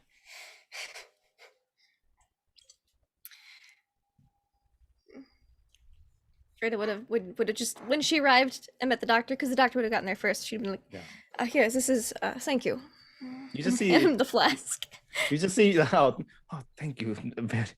Oh, and he just takes a big swig at it, and then you just see him lean against his chair, and if there's a cloth or anything, he just kind of drapes it over his face, and you just see him in the back just leaning and just occasionally taking a swig from it, just exhausted. Mm-hmm. So that's probably what Regina walks in on. Regina, what does Regina do? She has business, right? So you'll see her put her stuff away. She'll hide the radio, do the thing. I take it's a radio broadcast vent, all right? Much better than I thought it would. Really well. Good. It is always a gamble, trying to get a message out. Oh, thank you so much for taking the risk. I can only imagine how dangerous it must have been. Yeah, it's like playing chess with Nazis in a van. Well, here's hoping that they lose each time. Cheers to that. You see him take the flask up and actually cheers, and then I takes see a that y'all are swig. drinking in the middle of the There's only 2 shots in the flask at most. He's Right, like he's sipping like- it, like Rationing out this schnapps, Frieda is, because, oof. Oof. So, I hate to be the bearer of bad news, but it seems that they are still collecting people en masse, mostly those they claim to be communist. The last round came from Drancy, which has reminded me that we have some unfinished business with a gentleman. Should probably take care of that. Was there a note from Colette? Anything in the drop? It's that she's going to be by today. Oh.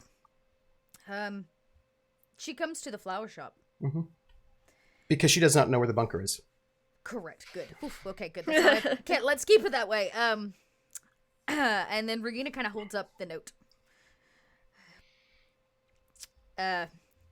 We have been transparent since both of your arrivals, so I feel like I shouldn't stand on any kind of ceremony. Currently, we have a connection in German intelligence. German military, specifically. That believes we are German military. Ah. oh, convenient. Yes, on the occasion it can be. It has also been a rather consistent thorn in our side. The contact, a woman, will be by the flower shop today. Her name is Colette. More than likely, seeing the two of you there will, well, at least, well, it would probably not, it would just be Frieda. Seeing Frieda there will be a face unknown to her, so... I will note that Colette was at the party. Mm-hmm. But did they meet her? But she was at the party, so they may have seen her. They may... Mm-hmm. Right.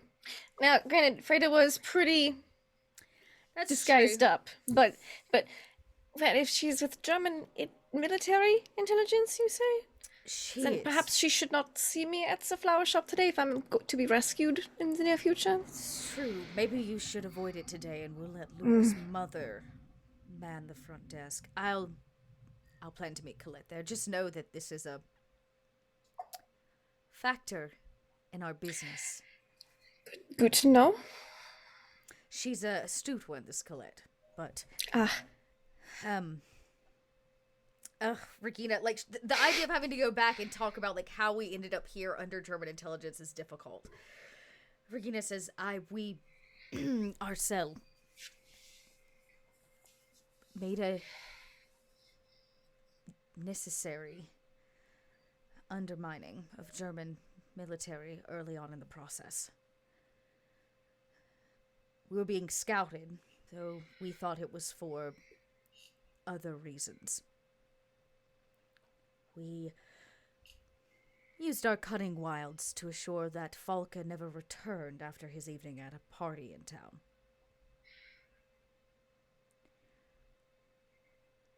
This left his secretary curious. This is the very same woman that will show up at our door every Monday. ah, She thought he was scouting us for all the right reasons. We believed he was scouting us for all the wrong. And here we are. So far, we have aptly fooled her into all being none the wiser.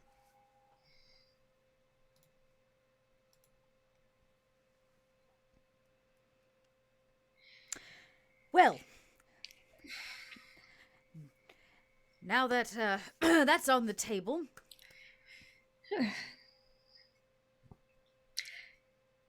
quite an interesting situation.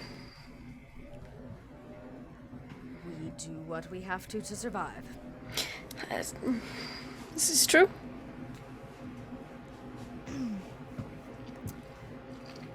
Regina looks a little awkward because that was the G version of what really went down.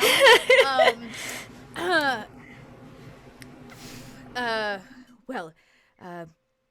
have business to attend to.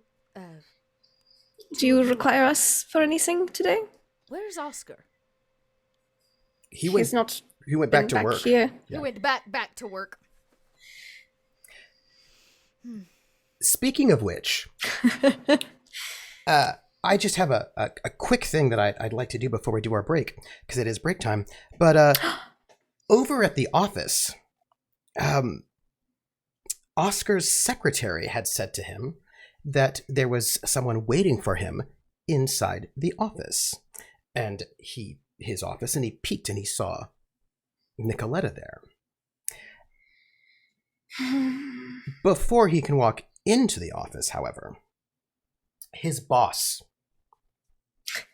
stops him before he can walk into his office. And he goes, Olga, I need you for something. I know you're very busy. Word has already reached that you've been doing some sort of pre-work with for this film. Let me know if you need anything for this, for your resources or something. I'm very excited to hear about the film. I would love to hear. We should schedule sometime soon some sort of meeting so you can give me your vision, just to check in about this. But I would like. I need a favor from you. Jawohl. So you are currently well regarded. People are saying good things about you. So we need your service to the fatherland. There is a, I would not say ambassador, although perhaps that might happen. There's some discussions to be had. Work, conversations in the State Department. But there's let's say a journalist, well, really, a prince from India. He is new. He's made a bit of a name for himself in Italy, writing about against sort of British colonialism and the ways in which the Reich can be helpful, could be an ally to India. And this man has come to... Oh, he was at your party. I wanted to introduce you to him. I don't think I ever had the chance to. But there was a bit of incident that happened at the party where he was perhaps insulted, I'm afraid. And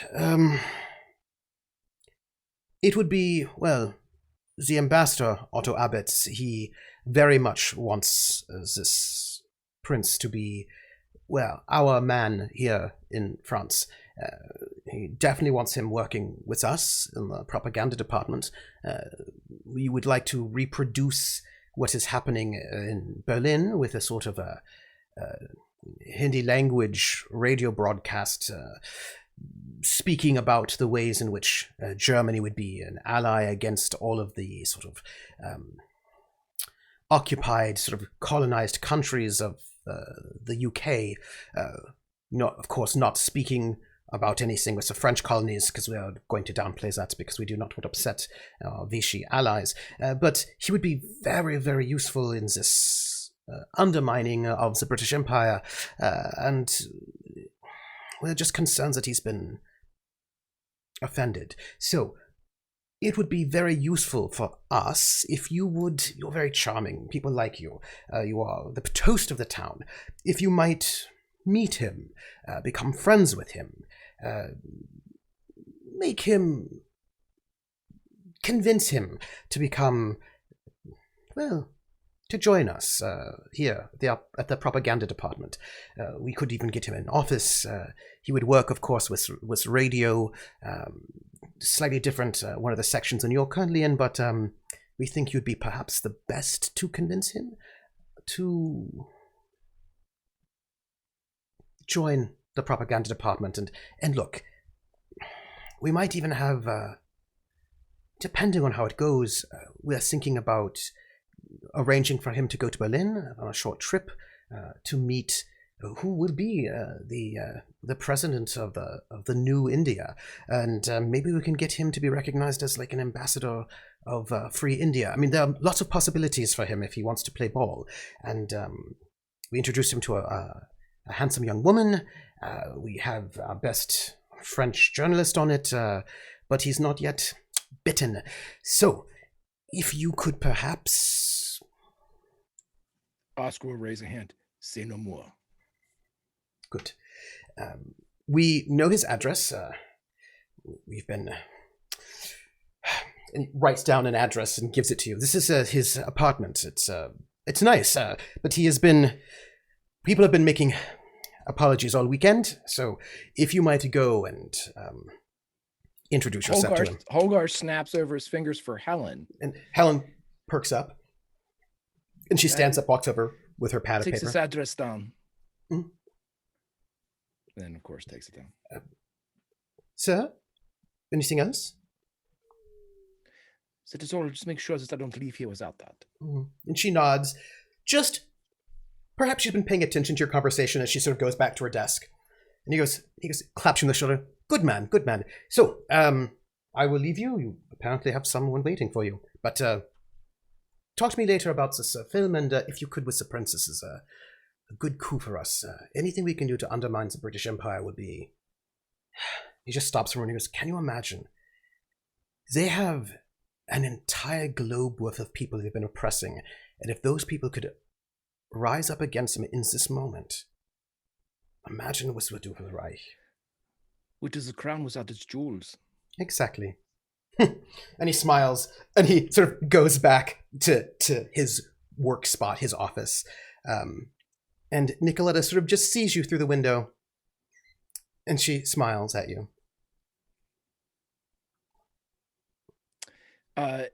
Yeah, Oscar will walk in. She stands up. Office. And she stands up, and she goes, I see you've arrived to take me to lunch. It's a little bit late, but I'm excited for it. And she just puts her arm in yours. Just, where are you taking me? He puts his arm, locks up. You're excited. Then it appeared to work. I do hope that we won't just go to the very expensive restaurant here in the hotel. I'd love to go somewhere outside of the hotel system. Somewhere... No, it's dangerous to leave the grounds. Oh, I trust that you will protect me. Trust is an interesting word. Isn't it? Take me somewhere exciting.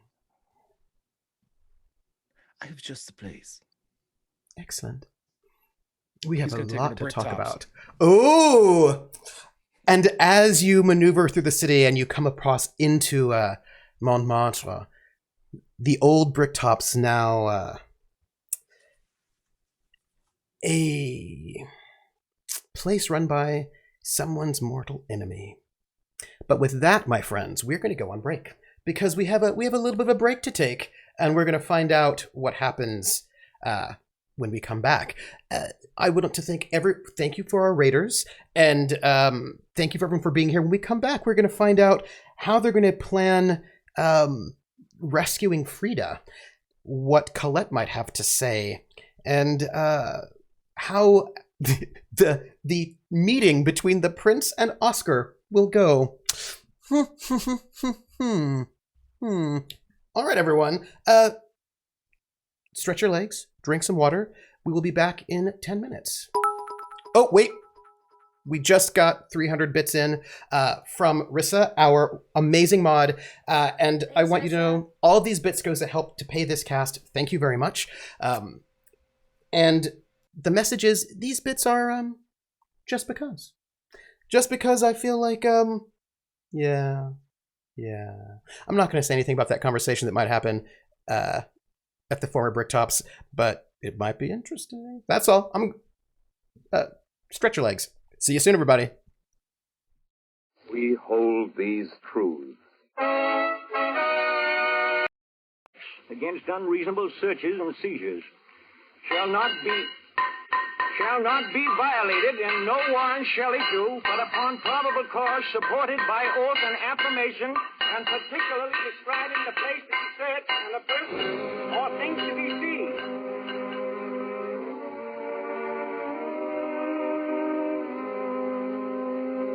I brought you these, Robert. I grew them myself inside the house. Don't smell much, but they're awful pretty. Everything's going on about the same at the house. except I'm a year older since I was here last. Guess you don't have to worry anymore, Robert. Guess you can rest in peace now. Looks like it's gonna be all right. They didn't trick you, Robert. Looks all right. The voices of Americans in Maryland, in Pennsylvania, Connecticut, the Carolinas, Georgia. Up and down the little seaboard nation, the voices of Americans together now. Together in a new way, in a strange new way, a way men had never lived together in before. Proud men, unsuspicious, trusting men. They're fighting over, and they're living just begun. They're building, and they're working, and they're singing, just now getting started. Here strangers from 1,000 shores, compelled by tyranny to roam, shall find amid abundant stores a nobler and a happier home. Rejoice, Columbia's sons, rejoice. To tyrants never bend the knee, but join with heart and soul and voice for Jefferson and liberty. Here art shall Will live this song make good its promise? Does this folk tune hold the truth? Shall strangers from 1,000 shores be compelled by tyrannies to roam? Shall they find here, amidst abundant stores, a nobler and happier home? 150 years from this beginning, how much of what is said and of what is sung and what is written down shall still be good? This parchment of the Bill of Rights, with the word resolved so plainly written on it, how long will it endure? Is it a passport to a greater day?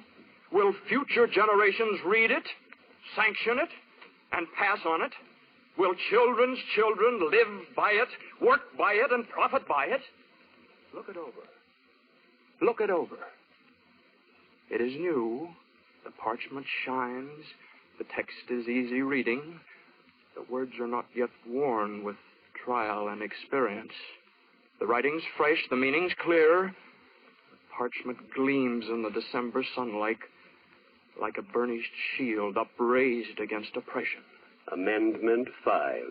No person shall be held to answer for a capital or otherwise infamous crime unless on a presentment or indictment of a grand jury.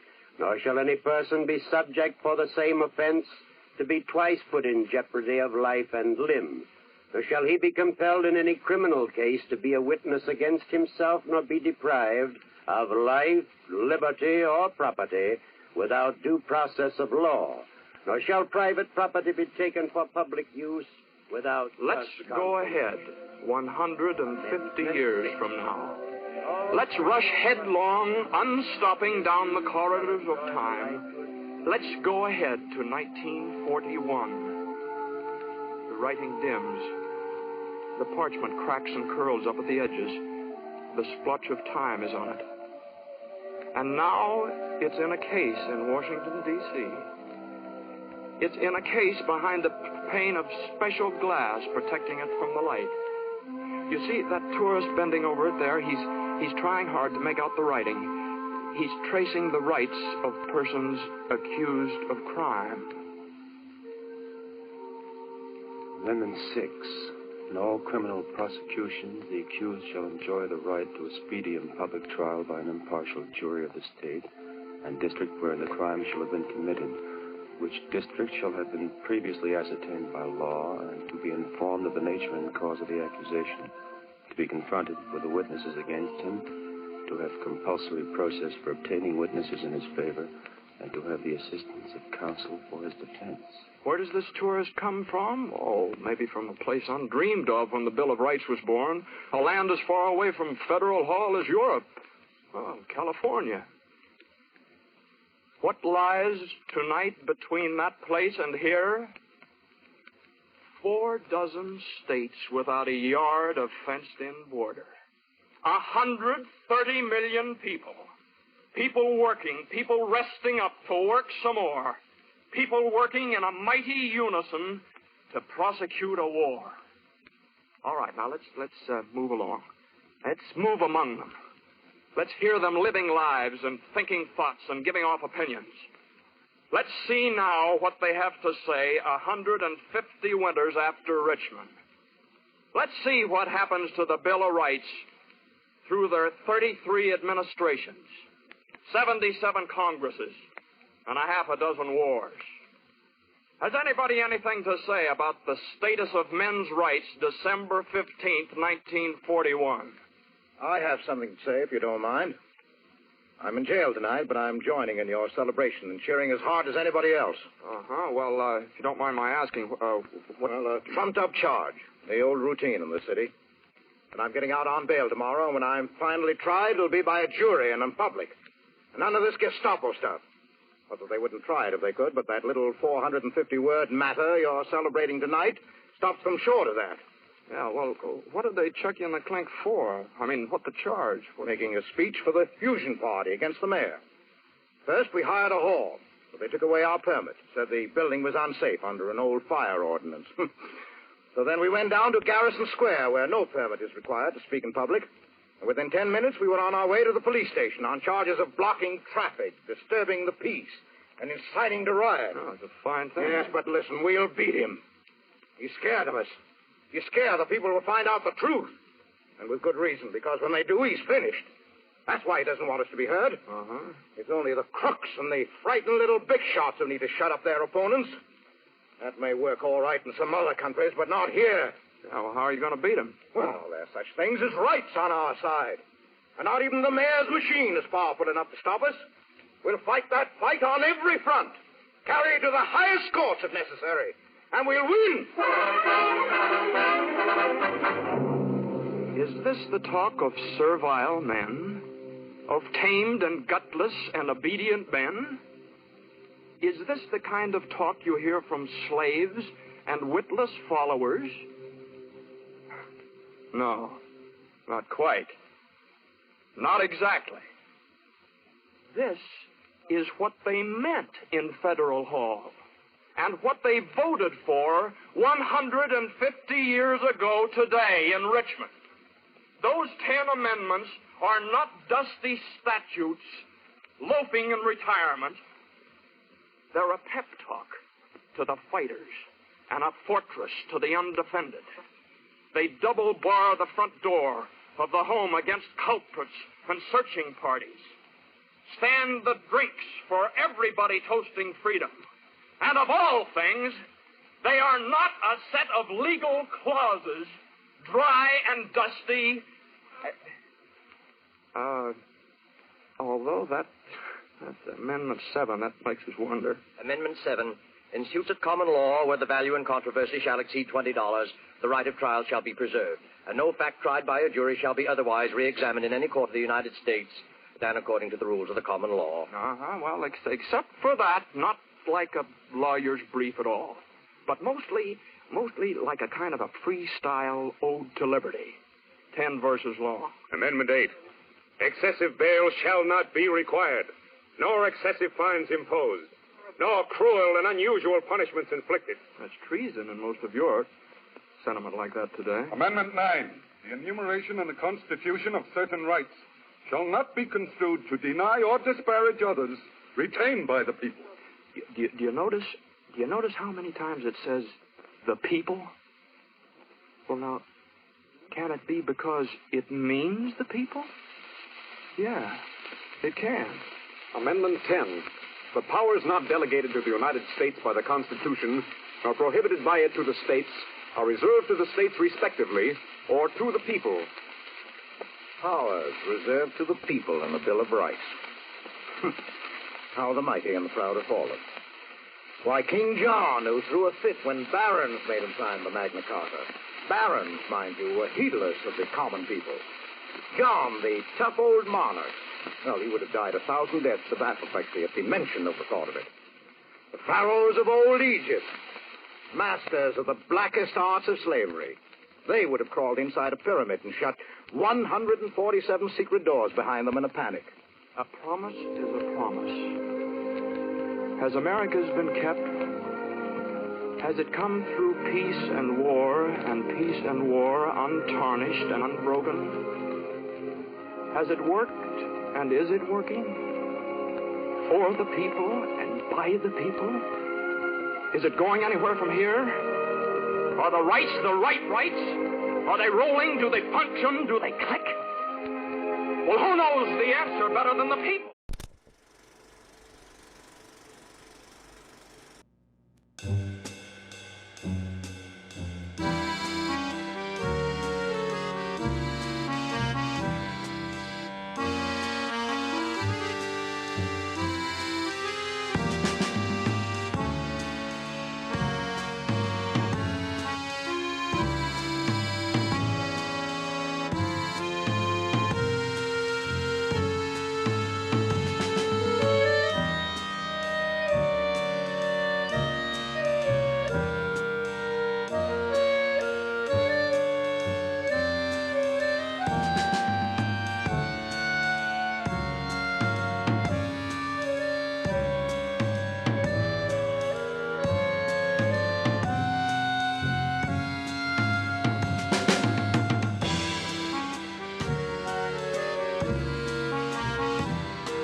And welcome back to the second part of episode 15, the penultimate episode of City of Light and Shadow, a Fate French Resistance campaign. Our heroes, we have our heroes in a bit of a tricky situation where they need Frieda's husband alive so that he can continue his job planning the Wannsee conference, but he's currently being interrogated by a man affectionately known as Dr. Bones because he likes to torture people kind of for no reason, because he thinks it's fun. Because there are a lot of people who are in the SS who are questionable people. And when you are part of a government that are full of bullies and psychopaths, sometimes you just get to do whatever you want to do and nobody stops you. So, and that's sometimes not great. And he knows some information that they probably don't want to get out, could compromise their idea of trying to do something big. And so that's a bit of a tricky situation they've got to deal with at the moment. But at this moment, Regina's ex, Nikoletta, originally Fuchs, now Jaeger, is going to a kind of a late afternoon lunch with Oscar for some reason. Just happy to be there. And you go into the new Bricktops, which has been changed and shifted over, has become, when you walk in to what was once Bricktops, is now, it's like the Café de, what was her name? It was like Charlotte. That was it. It was like Café de Charlotte. It's this like new place. You walk in and it has, first off, it's just full of Nazi officers. Just the entire place is full of Nazi officers. And there's a small band playing on the stage, but the band is playing the most Muzak kind of music you can imagine. It's a thank you, Willen, thank you. It's Chez Dubois. This is why I have Willen in chat, because Willen is the keeper of the notes and reminds me of all the things. Title. Oh, thank you, Chez Dubois. And it's not really a jazz band. It's a small combo, but they're playing the most bland and sanitized sort of music ever. You know, it's no saxophone, because saxophones are far too jazzy. So there's like a violin instead of the saxophone, and it's saccharine, and Sylvie would hate it. Probably, you know, a number of people, and there are all of these officers there sitting and eating, and this place now has been given a bit of a redo. Not too much. It's fairly superficial, just sort of very sterile. It's got a lot of new wallpapers. It's much brighter, and there's really good food here. They're clearly getting taken care of. Lots of Nazi officers. Not only Nazi officers. There are some people who are civilians, but they're sitting with Nazi officers. You recognize from the crowd and what they're wearing, and a lot of sort of people who are plain clothes. You suspect this is probably mostly SS folks who are here. Like, you get a sense that this is far more SS and political than it is army. You see a couple people in the sort of the French Gestapo uniforms, sort of also sitting and eating as you're sort of looking through this place. That group of people who stormed this place and murdered so many people are now sitting here dining at this place.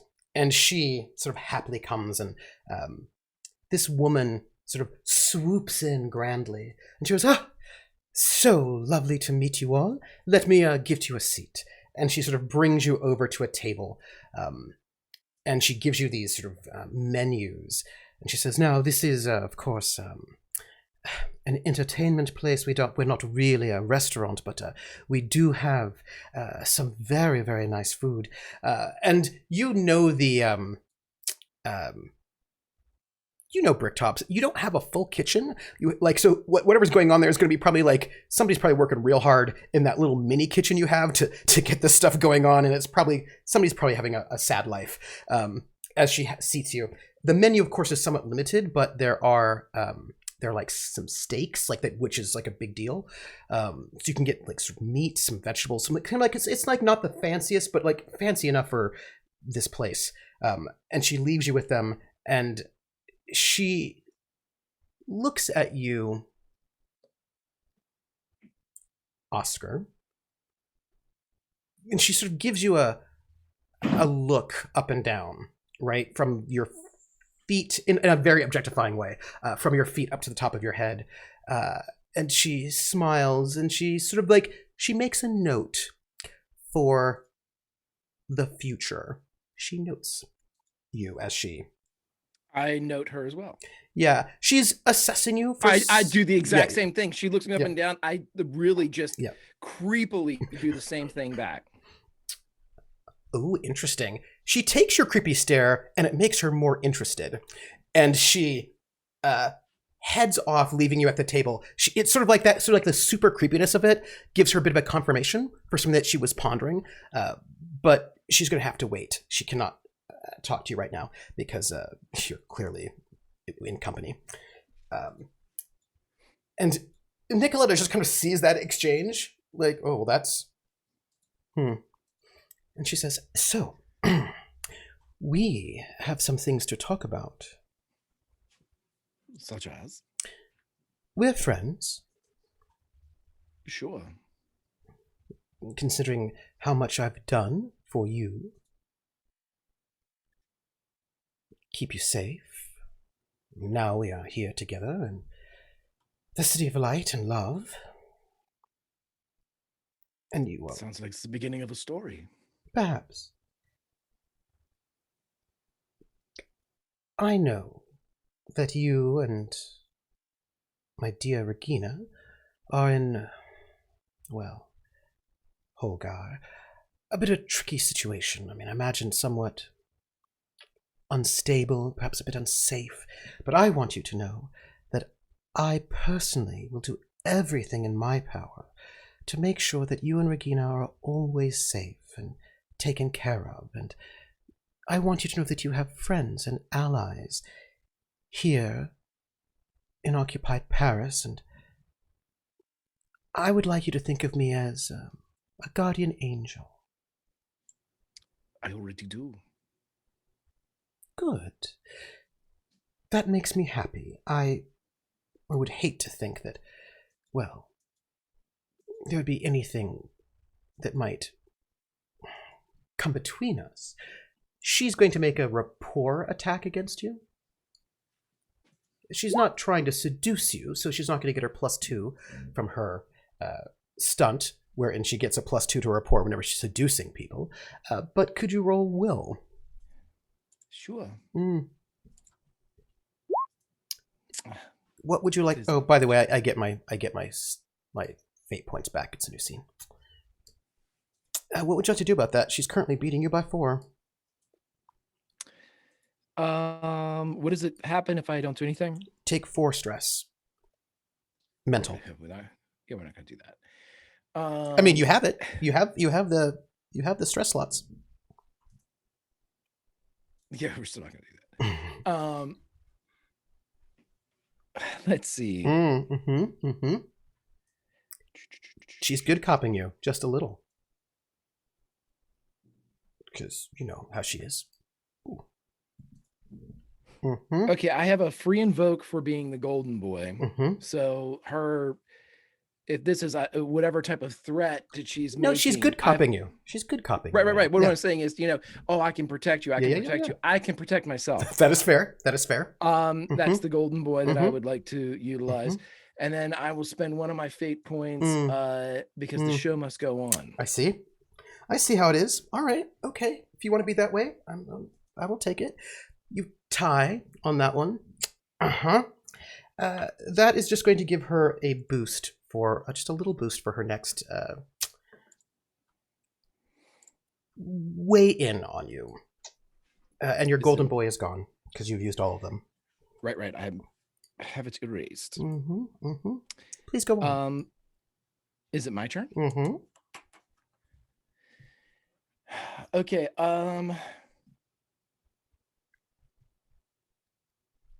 What type of attacks am I allowed to use? I can use provoke. I don't want to. Provoke and rapport. If you want to go mental. What about deception? Deception is you have to have a stunt that will allow you to use deception instead of provoke or rapport. Okay. So your social attacks are basically good cop, rapport, bad cop, provoke.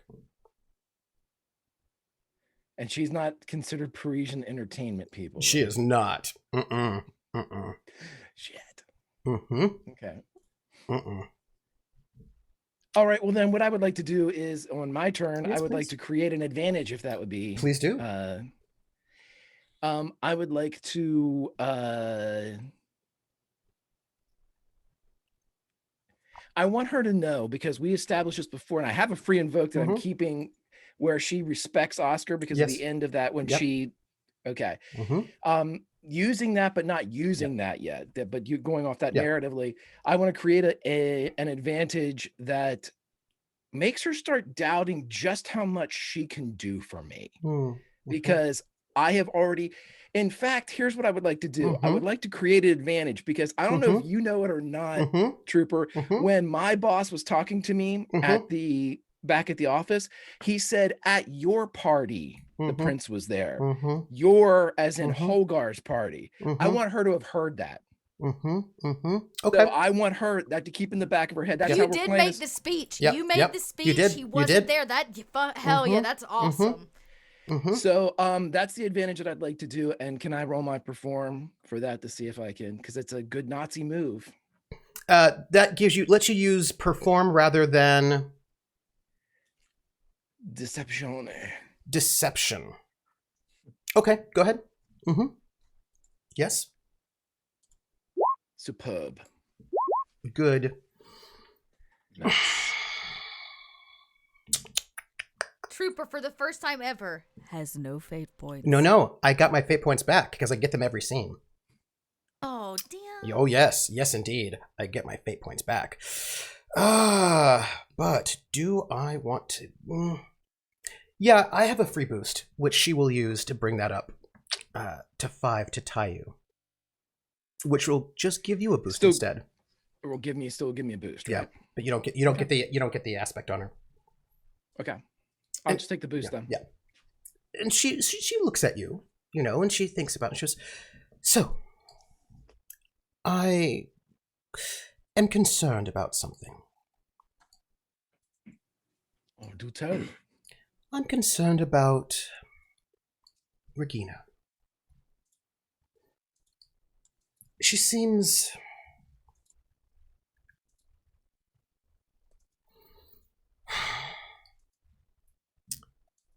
different.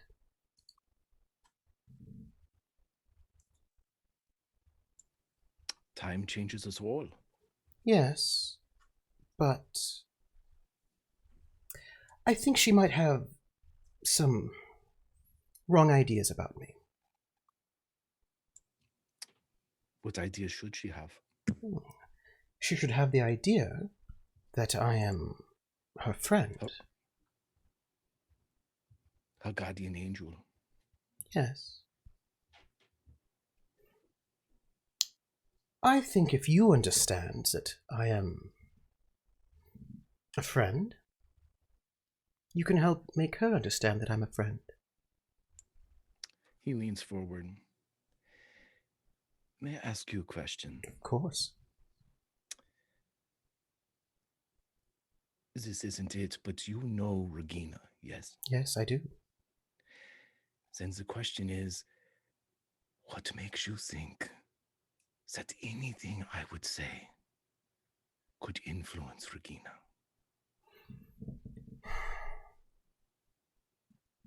She looks at you and she says, I think that whatever this is between you two, this happy marriage, it says to me that she trusts you, that she relies on you. She wouldn't marry you if she did not trust you. Which means you have influence on my little doll.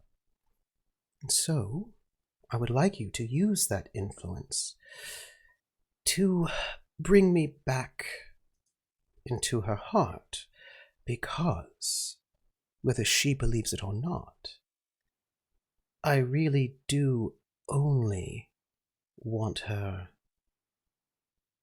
happy and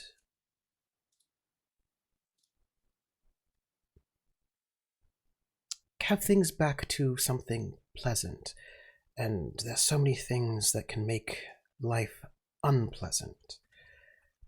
And I want to go back to something better. And I think that, considering all that you and I have been through, that you understand it's in everyone's best interest to have that be the case. Rapport 6 versus your will. Ooh, my friend. Superb. That's one. Nice. That's one she's got on you. Soak it. You get a boost though to. Yeah. Mm-hmm. So she's looking at you with these big eyes. So he leans forward and says, I like where your head is at, Nikoletta. It's refreshing to hear someone say and speaks their feelings. The past is...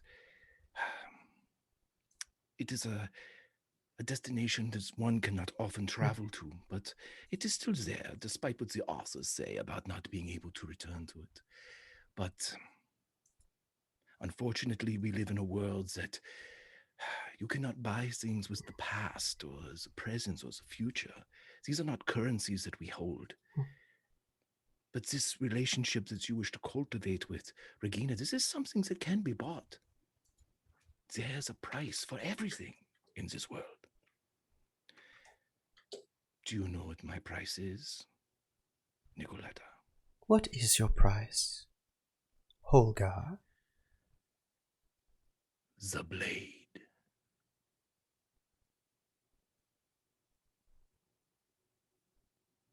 She looks confused. Did you ever hear of the Blade? No. Oh, I'm sure you did. 33, the Klinger. It is in all the papers, even in the university. From back then. Oh, well, I didn't really pay attention to that sort of a thing. But how would I know anything to do with that? It's because you are married to him. Please. That sounds to me like an attack. He doesn't mean it to be. He's just merely Truth sharing hurts. information. Yeah. And I would like to do another one of my little maneuvers to create an advantage, yes, please. if possible. Yes. Because he is sharing history. She likes to talk about the past. And the past, in this point, is something that we can barter with. All right. Please do. It's only fair. Her will is good. She looks to you and she was... first off, I'm gonna spend. Let's see. I have that +2 that she takes me seriously. Yes, she does. So I'm gonna spend that. And I will take her +2 that she got at that party about having to manage her husband, and that she thinks that she does manage him very well, and that if he were some sort of serial killer, she would know it. And she does not think it is likely that that could be the case. That doesn't seem possible to her. Someone said fate chicken earlier. Yeah. I'm going to go ahead and continue doing that. I'm going to spend my last fate point. Okay. And I'm going to lean forward and say, "What's about that girl at the party?" What about her? Which girl? The one that was in the pieces. What are you talking about? Oh, some things you don't know about. These are parts of the stories that have escaped you. This is strange.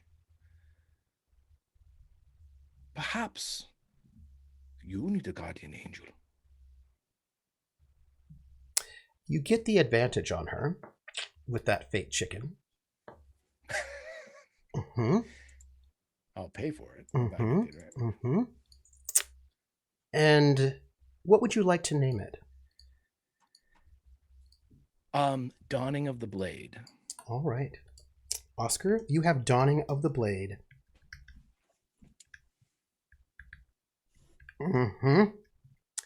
And she looks at you. So I don't know anything about a girl at the party. This is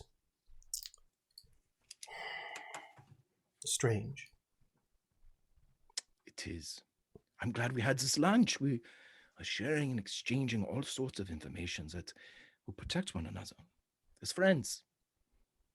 And if the drinks have been served, he will take his glass up and clink it on hers. To the past. He takes a drink. If you don't mind, I have some reading.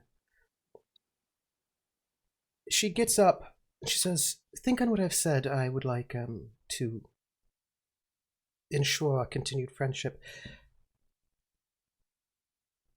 And she heads out. She's going to take the car to leave. She has to find out what you're talking about. That was weird. She's going to go and try to figure out what you were talking about. And before you leave, you have to go meet them at the bunker. The woman, Charlotte Dubois, she approaches you. Is that the woman that we had the awkward moment? Oh, yeah. Yeah, because Oscar's never seen her before. Yeah. He's never been in the same space as her. Okay. Yeah. And she walks up to you. She goes, "It seems your date has left you high and dry." Oscar pats the chair beside him. Pop, pop. And she says, "I'm not the one you're looking for." And she just hands you a card. And she says, "You'll find what you need there." And she leaves you the bill. Oscar, as Hogarth, says, "Could you do me a favor? She was called away on business, but she desperately wants to try the incredible cuisine here at Chez Dubois. And could you package this up and send it to her?" Oh. It's care of Elias Yeager. Oh, of course. And she packs up these 2 great steaks, and she leaves you there with a card which is the name of a brothel. And she leaves you to head to the bunker, where I believe you've all are meant He'll to definitely make a show of tucking that in because Holgar's an asshole. So Holgar's an asshole, yeah. And she just sort of smiles at you, discreetly advertising a brothel here at this club, because you seem like a creeper. So. Right. I'm sure every officer in this place probably has a similar card tucked in their breast pocket. Oh yes. So Oh yes. Oh yes. And the show is for them as well. He wants to see, like. And people are like, people note, but of course, this is what happens. You go. It is like there are just a lot of military people going to brothels. A number of brothels have been commandeered by the military to sort of specifically be safe. And if you're not one of their brothels, like there's like if you're favored or not. Yeah. And the food is packed up to go. I will ask you, do you head to the bunker? Yeah, absolutely. Taking the long way, making sure nobody's following him. Coldrick wants to know, is that one of the aspects? Holgar's an asshole? It could be. You can always rewrite an aspect. It really is. It would be at this moment. Yes, a rival brothel. It is true. It would be around this time when Regina's having that sort of awkward moment with the prince and with Frieda, that Oscar would make his way in, because time dilation means that you finished your lunch with her right about this moment. And Luke is not holding guard, so you can make your way through the tunnel into this basement that is the bunker. As soon as he walks in, is Luke gone? Did he leave? Oh, okay. Luke is gone because he was told to go. Right. As soon as he walks in, Oscar would say, I thought Luke was supposed to be keeping guard. I have to say something to him. Regina smiles a little bit. Oscar, perfect timing. I was just telling them how we have a friend named Colette who shows up on Mondays. Yeah, we have many things to discuss. Yeah, many things to discuss. He pulls the card out and hands it to Frieda. This is the competition. Maybe you would like to scout them out. Thank you, Oscar. Good to know, and she'll put it in a little clutch. It's the card is like a really nice cardstock, and it's got the name of the brothel on it, and it's got like a little drawing of a woman with a massive fan covering her body. It's sort of like kind of burlesque sort of style. Oh yeah. Yep. No, like the pinup paraphernalia and propaganda was huge right now. This is what it is. It's like full on pinup, like burlesque pinup. Propaganda. Yes. Yeah. For it. Yep. That was given to me by Charlotte Dubois. You went by Bricktops. I did. It's lovely. I was there with Nikoletta.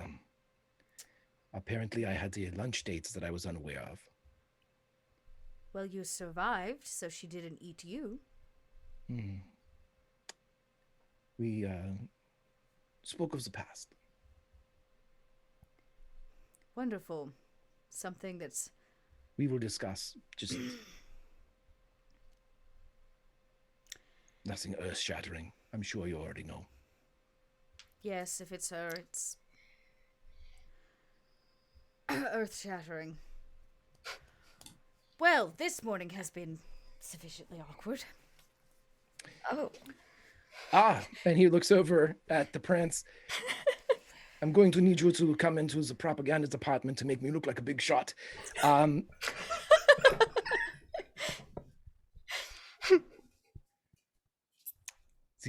are muted.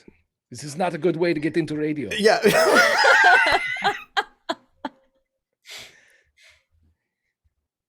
You're still muted. Sorry. I didn't know I was muted. Okay. Yes, you're muted. Okay. I was just saying, well, you'd think that they would bring me with some sort of a gift basket or something. That's me. And he kind of just stares at you for a second and he goes, but I suppose I've received worse. No, there's talk of making you a potential ambassador or some type of position of power for your government with that of Berlin. And they look, yeah, obviously it's exploitations. They want something from you. But at the same time, this is a fantastic opportunity for you to... You see, as soon as he was saying like ambassador and like all that, you just see him start shaking his head and goes, and then finally he goes, I ran away from home to avoid things like that. I literally became a doctor to avoid things like that. I put myself through 4 years of medical school to avoid. I don't know what to tell you. I just had this discussion about the past. The past is here today, and it has found us all, apparently. But, if you really wanted to avoid that, you shouldn't have gone to medical school. Maybe, a transient person, maybe? That would have been a much better route of avoidance. Different identity? Life of crime, perhaps? I don't... Perhaps my expertise would not have served me well there. But, fine, all joking aside, they concerned that you were offended by the acts of the party, and they wish to bring you into the fold to continue your work in talking about and disavowing the British government. My husband did punch him in the face, so... Regina's eyes get really big. That's news. Mm-hmm. I heard that you were taking a punch. I just did not know who had thrown it. I was not completely aware who the person was. I just was informed very quickly by Frieda. But apparently, yes. And, well, the man is not, well, shouldn't be. I'm hoping he shouldn't be much of an issue anymore, considering he was taken away. Yeah, he was taken. Briefly mentioned that he had been arrested at the party. So we were all very busy over the weekend. Colonel Helmut Knopman, Dr. Bones, I believe is his reputation. Please, doctor, he says. He didn't go to medical school. Regina shoots eyes to Oscar when she says Dr. Bones, because I imagine Oscar knows who that is. Does this man is not a doctor. Know who that is? You're military intelligence, not SS. Yeah, no. So yeah, I cut eyes to Oscar. Yeah, and I'll just mimic what Trooper said. This man is not a doctor. Can I get a from Oscar? Can I get a discover action? Sure. You could do tradecraft if you wanted, or something sort of to represent your life in the SS, so you could ask about this fellow. What are my? Do I have any other options besides? Give me other options. How about drive? No. Academics could work. Tradecraft could work. Maybe could an awareness? Yeah, awareness would work. Yeah. Mm-hmm. That's a little better. Oh, you need a 2. You need to beat a 2. I didn't. Would you like to succeed at a major cost? I promised I wouldn't do it, so no. Oh, that means I get to ask a question of you then. Sure. Dr. Bones is going to be able to ask a question about you. Only one. So let's see. What does he want to know about you? Yeah. Okay.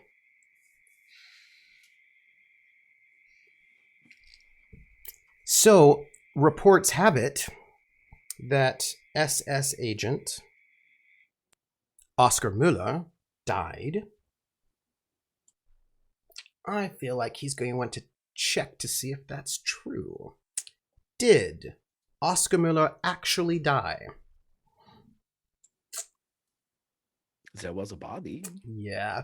The answer is no. So he's going to be doing a little bit of research on that body, and he's going to discover that that is not Oscar Müller's body. And he's going to have some questions in his mind about that. So, sure. Dr. Bones knows that information? The more So when the are we going to merrier. assassinate this guy It's a again? good question.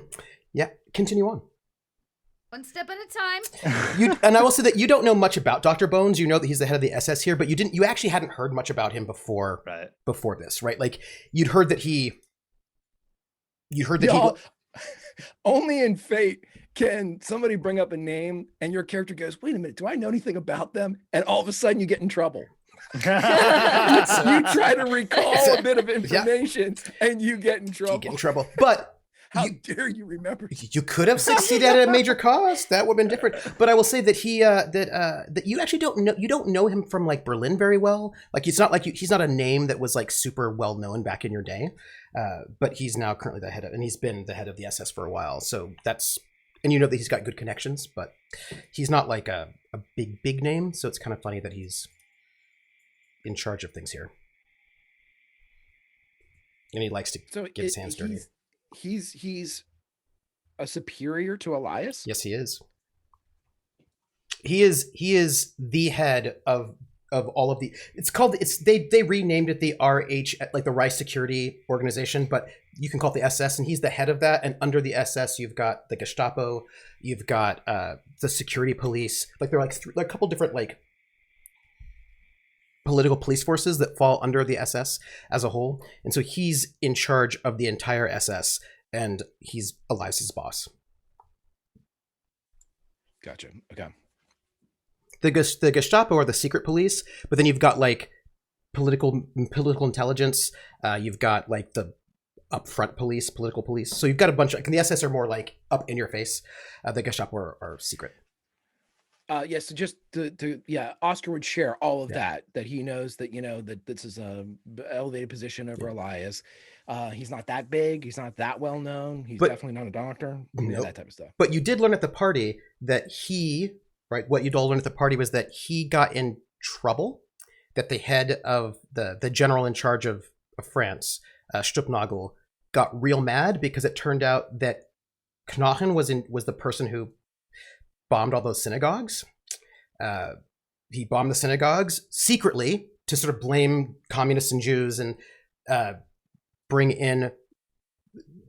There's a good question like why he did it, but like clearly if there's like secret crimes going on, the Gestapo and the SS have to take care of it. And so he did this bombing, but then it got some people, perhaps military intelligence, were able to figure out who did that, and it was him. And the general was like, I want him out. I want him out of France. And he was dismissed and sent back, and then he came back. And the person who had been in charge, there's like a general who was in charge of things, and he was sent out instead. So whoever this guy is, even though his name is not particularly well known, he clearly has some kind of pull right back in Berlin because he screwed up. The general in charge of all of France said, I want him out, and he got sent back, and he just has re-arrived. So this guy does not have a big name, but he clearly has some kind of a pull enough to defy the head of the entire occupational force, which says something about power, right? And you all now know that the SS's goal is to actually become the actual power in France, not the military. Mm-hmm. So if he has... So Regina kind of turns to them after Oscar kind of delivers all this information and simply says, if he has your husband, I imagine he is not having a very good time. I would imagine not. And your husband is here looking for you. Mm-hmm. Yeah. Well, it won't be the first time we've walked into Gestapo headquarters and broke somebody out. And it looks like maybe it won't be the last. Do you want us to save him, Frieda? Well, I mean, if it was just my personal opinion, I wouldn't particularly care, but if you wanted to go to that conference next month, then we have to. Before he says anything? Oh. This is the pickle. Yes, Your but not husband. only must we must free him, and he must be allowed to continue his work with this conference. Mm-hmm. This is not something that they would do for a fugitive. If there was a light bulb, it would have lit up over Regina's head at this point in time. And Regina goes, he would be planning the party. Yes. Yeah, he would be planning the party. We save him from the hands of SS, who I imagine is a large part of this party he's supposed to be hosting. From what you've told me of your husband, he is not a man who lets things go very easily. No. My biggest concern with Berlin was outing the SOE. It doesn't need to land on our heads. We've already had one incident while there. But it sure makes a lot of sense for a broken man by the SS to kamikaze himself inside of the event. He is the perfect fall man. So how do we clear his name? We must free him, body and soul. You said you had lunch with Nikoletta. Now my guardian angel, apparently. Well, congratulations. I can still hear the hops. Maybe it is time I give her husband a visit. A little lunch date on the opposite end might sit just right. And if he truly is as influential as he thinks he is, maybe he can just give him over to us. Oscar's face would drop. You must remember that Elias is not stable. He is not a well man. Yes. Which is why he would fall for such small ego tricks. I look to Frieda. How would you like to handle your disappearance? Oh, well, I haven't been on the radio in the past month, so he's probably said that I have been fallen under the weather or ill. That is what typically happens. So most likely no one in Berlin knows. So it is just him, really.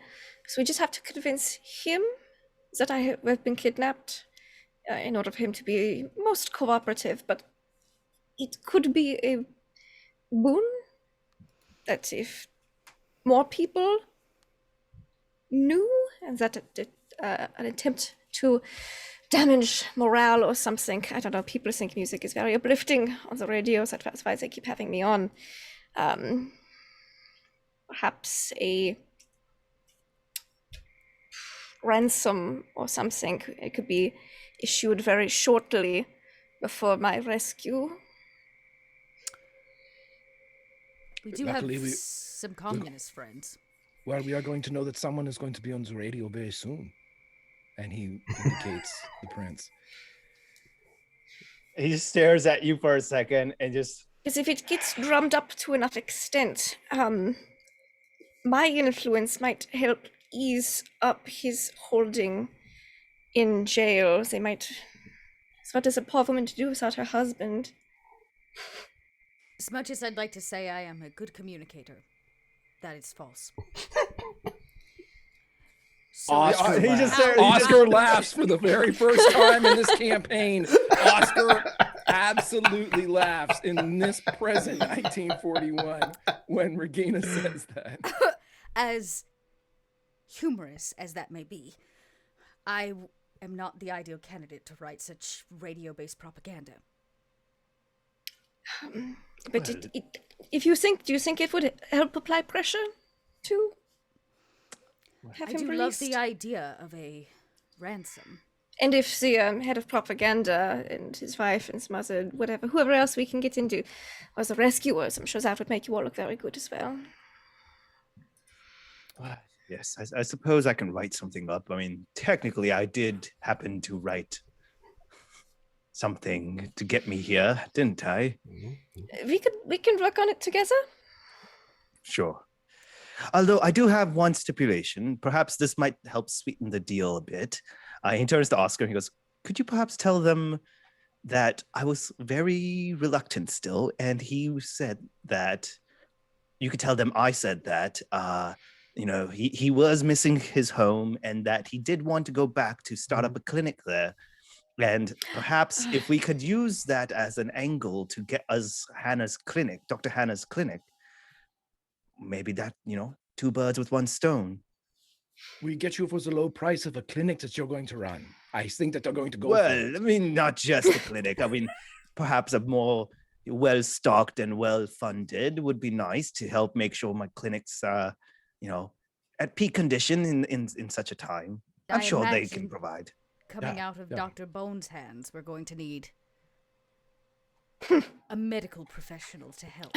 And I think Frieda tries really hard not to give a little chuckle or laugh, but it's not subtle. It's like. I love that everybody's laughing and Regina's like, I don't know what is funny. Point of order from the GM. Just want to throw out there. I know you're thinking about rescuing somebody. There might be a ransom. I will note that you do. Well, Sylvie's gone, but Luke does know the chief of police fairly well. Just gonna remind you all that. We could have it delivered. If we didn't want to do on radio, it could be delivered via through the delivery of a bouquet. Someone anonymous ordered a bouquet of flowers to be delivered, and then in the bouquet there is a question out of character. Mm-hmm. Do we think he would do we need to lie to him about it and make it actually seem like a legit ransom, or do we want him to plan it? Because he's kind of on our side. The chief of police? Yeah. You'd have to talk to him. Like but he liked Sylvie, not us. And Luke. And the fewer holes we have, the better. There's a few people who know, most likely. Okay. Regina simply says, I think if we're going to pull this off, it needs to look as legitimate as possible. As legitimate, yes. I think we have Luke deliver a rather legitimate ransom letter. Mm-hmm. The question is, why would we, and I gesture to the two of us, come and save you? Well, perhaps you were scouting for locations and you happened to stumble upon me. Oh, interesting. Is the good fortune of the Leichner's going to continue where we are rescuers now? I mean, I like it, but don't you have that want-to-be actor, Clemens Brown? Wouldn't he be? Would he love to play hero? It is part of his. It's on his resume. His back of his headshot. You could say that you escaped. Mm-hmm. This is true. So, couldn't we just stage it? A beautiful staging, of course. And just let him be the hero? Stage the scene. He runs in and saves her. Believes it's an actual thing and he's the only one who doesn't know he's the actor. Well, to stage it where he comes in and saves her, then she would have to be captured by someone. Well, that's true. It could be. They could just be holding her, especially could be tied up. Ransom note out. They're just holding her. Mm-hmm. It'd work better if you killed some people. Maybe some communists. The suggestion would be that we have heard that they are that she is being moved into Paris. Thus, the kidnapping, the ransom that has appeared, and then Clemens is driving through the city and stumbling out of an alleyway. She has escaped. So we set the stage of where she was, so Frieda can lead us back to where she was. But they are gone. But there's a cage and there's ropes, and you can see that there's foods and all of the things that would indicate that she has been held there for at least a week. How long have you actually been missing? A month. Almost. It's been about a month. Yep. Because I lived with the month for the drummer. Yep. Mm-hmm. Yes. Okay. Okay. So I think that's the plan. We're gonna stage it. Like, we need to get the ransom letter into the hands of the police so that they can put the call out. We can boost it in some way, letting our dear prince here make a statement of just how horrible it is that such a gem of Germany would be taken in such a way. And then we set the scene and let our poor little man get a little morale boost, and he gets to save the day. Which means that could be the push that we need to be able to get her husband out. Like, her being found, right? And what we can do too. Very emotionally distraught, of course, after being missing for so long. So ill-treated. Right. So, right. Needing caretakers, so you're never alone with them. I think we talked about that too. I want to kind of but right. I'm sorry. I know what you're thinking. I have so many ideas. I'm so sorry. Go ahead. Oh, okay. I got it. What I was thinking too is what we can do is, it reminds me, I just watched, my son made me, I enjoyed it. We watched the Hemingway documentary by Ken Burns, and it reminds me of when he was in Cuba and he would go out on his fishing boat to look for German U-boats. Like, it was like they were whatever. But that's what I would think that Holgar and Regina would do. She is lost out there. We are going to look, everyone, all good Germans should find her. And that would just... if you're propaganda, that makes total sense. We could lead this, search. Right, and filming, like, hope is not yet lost. Right. The bird will be found, Right. I mean, it's just... We will free her once again. Right. How dare they kidnap the nightingale? The cage bird will return. No, Where's her husband? Where is her husband? And then, but once we get her out, then she can say, all I want to do is see my husband. And then it's like, wait, where's her husband? Like, who is... this is the perfect setup to make them look bad. And you two were at the party, and so you could say, well, he was at this party that we attended. And then he got carried away by the SS, and then it could become a bit of an issue if they don't release him. And this shows just what type of ally and individuals the prince is. Punched by this very distraught husband, and yet helps to find her. And of course gives me treatment from my terrible time of being prisoner. Oh, and then the prince, who so desperately made this big speech on the radio, is the one that gets to treat her and care for her in his new facility. Oh my God, y'all. We are the mean girls of Paris. I think, like, at the end of this entire discussion, like, Prince hasn't really had the chance to say anything. I'm sorry, Dr. Singh, if I did not tell you, I'm an opera singer in Berlin. A little bit famous. And by a little bit, she means she is the voice of Germany. That's Because I forgot he never picked up on that. Because he doesn't listen to opera, and so that is why I've been in very deep cover, trying to make this as convincing as possible. The funny thing is, that piece of news is not as big as his reaction to y'all's planning, because he's just staring at you all, and then he goes, you all are very scary, right? Like, I'm glad I'm on this side. I'm just glad saying. you're on our side too. That's the best thing, Prince. You're going to be on both sides. And he just kind of stares at his hands and he goes, what have I signed up for? Everyone, that is going to be our episode for today. Right now, this is it. I have a couple of things I have to say, though, first. It's really important. First off, I love you all. This is like my happiest GMing moment probably ever. Just like sitting back and like just watching you plan destruction on your enemies. It's just really the best ever, and it's just my life. Chaos. I was like, oh no, y'all are gonna go and mess up some people real bad, and I'm so excited for it. I'm so excited. And we got a fall guy for Berlin. I am stoked. Regina's feeling a lot better about Berlin now. I'm a little worried about how easy Dot and Lindy and I are doing this now. It's become very easy. Was it KP or the Prince that was saying what have I gotten into? Yeah, that was Prince.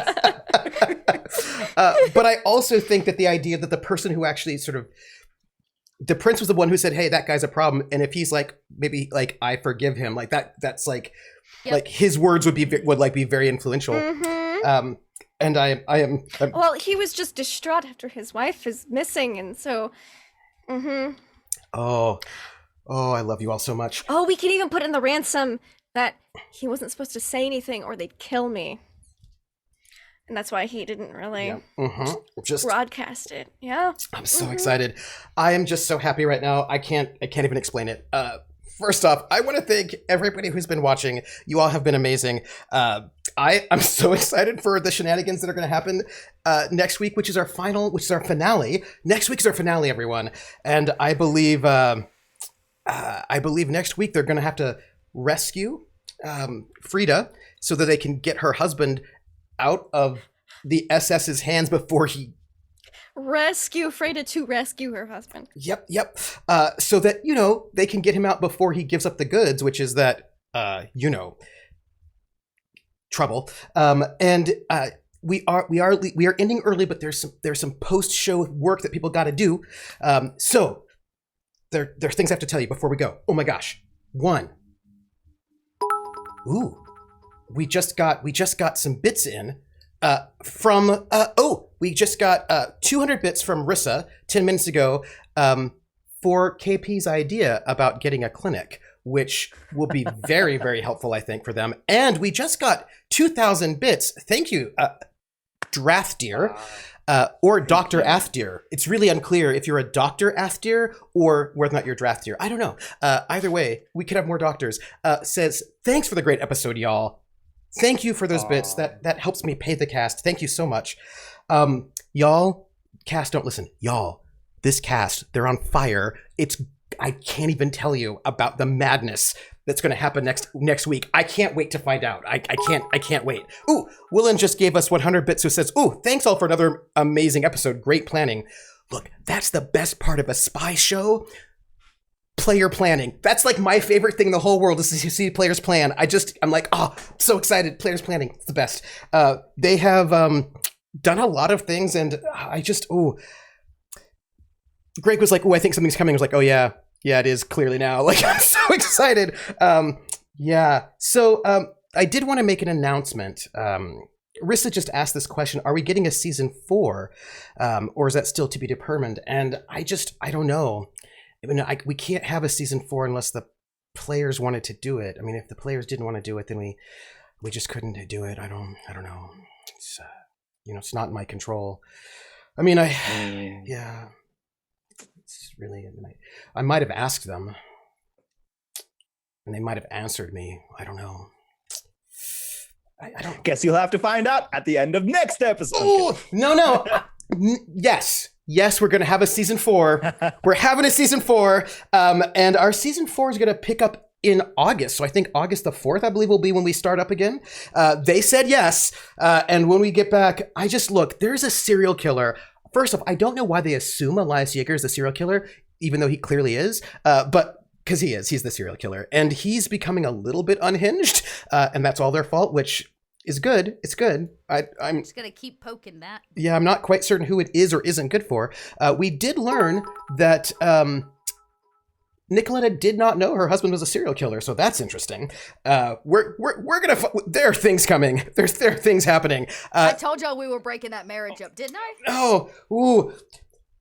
Yeah, there's some stuff. Anyway, because some stuff happened after the party that you were not there for because it happened between NPCs, but now Nikoletta has some questions. Thank you, Rissa, for those 500 bits who says, woo, for season 4. People, you just put a bug in her. Yeah, so I'm gonna have to make some rolls. But I want to give some level 2 hype train. I would like our players to give their outros. If you could tell me who you are, where we can find you, and if you could, I'd have to ask my post question, give some love to somebody in the cast. I will give my love at the end. And if you could tell me what your character wants to know most. That is the question. And I'm going to start with the fellow who enjoyed my little skirmish with Nikoletta, which, by the way, a skirmish is like a little thing I made up where it's like not a full-on conflict. It's just like a three actions, like a three rule round skirmish to see like a little. It's like a little bout. Thank you for having that little bout with her. You matched swords with her well. She just wants you to be friends. I don't know why people are so suspicious of her. Sure, she's doing it through attacking people in a good cop kind of way, but I don't know why that'd be suspicious. Greg. Oh, well, okay. First off, Greg, Grimjack21502. Anytime Oscar gets a chance to have a scene with Nikoletta, I just see the movie frame as it would be, because Lauren Bacall is the person that has been kind of face claimed as Nikoletta. And I see the movie that I want to see with Chris Evans and Lauren Bacall like facing off, and I want that. I want that. I want that movie. I want that to happen. I want somehow space-time Q make it happen. Anywho, it was absolutely super duper fun. What does Oscar want to know? He wants to know if the blade is all bark and no bite. Because he can be a tough guy when he's murdering, but as is often the case, murderers don't make the best combatants, and we're gonna find out. I'm hoping that he's got something. We'll see.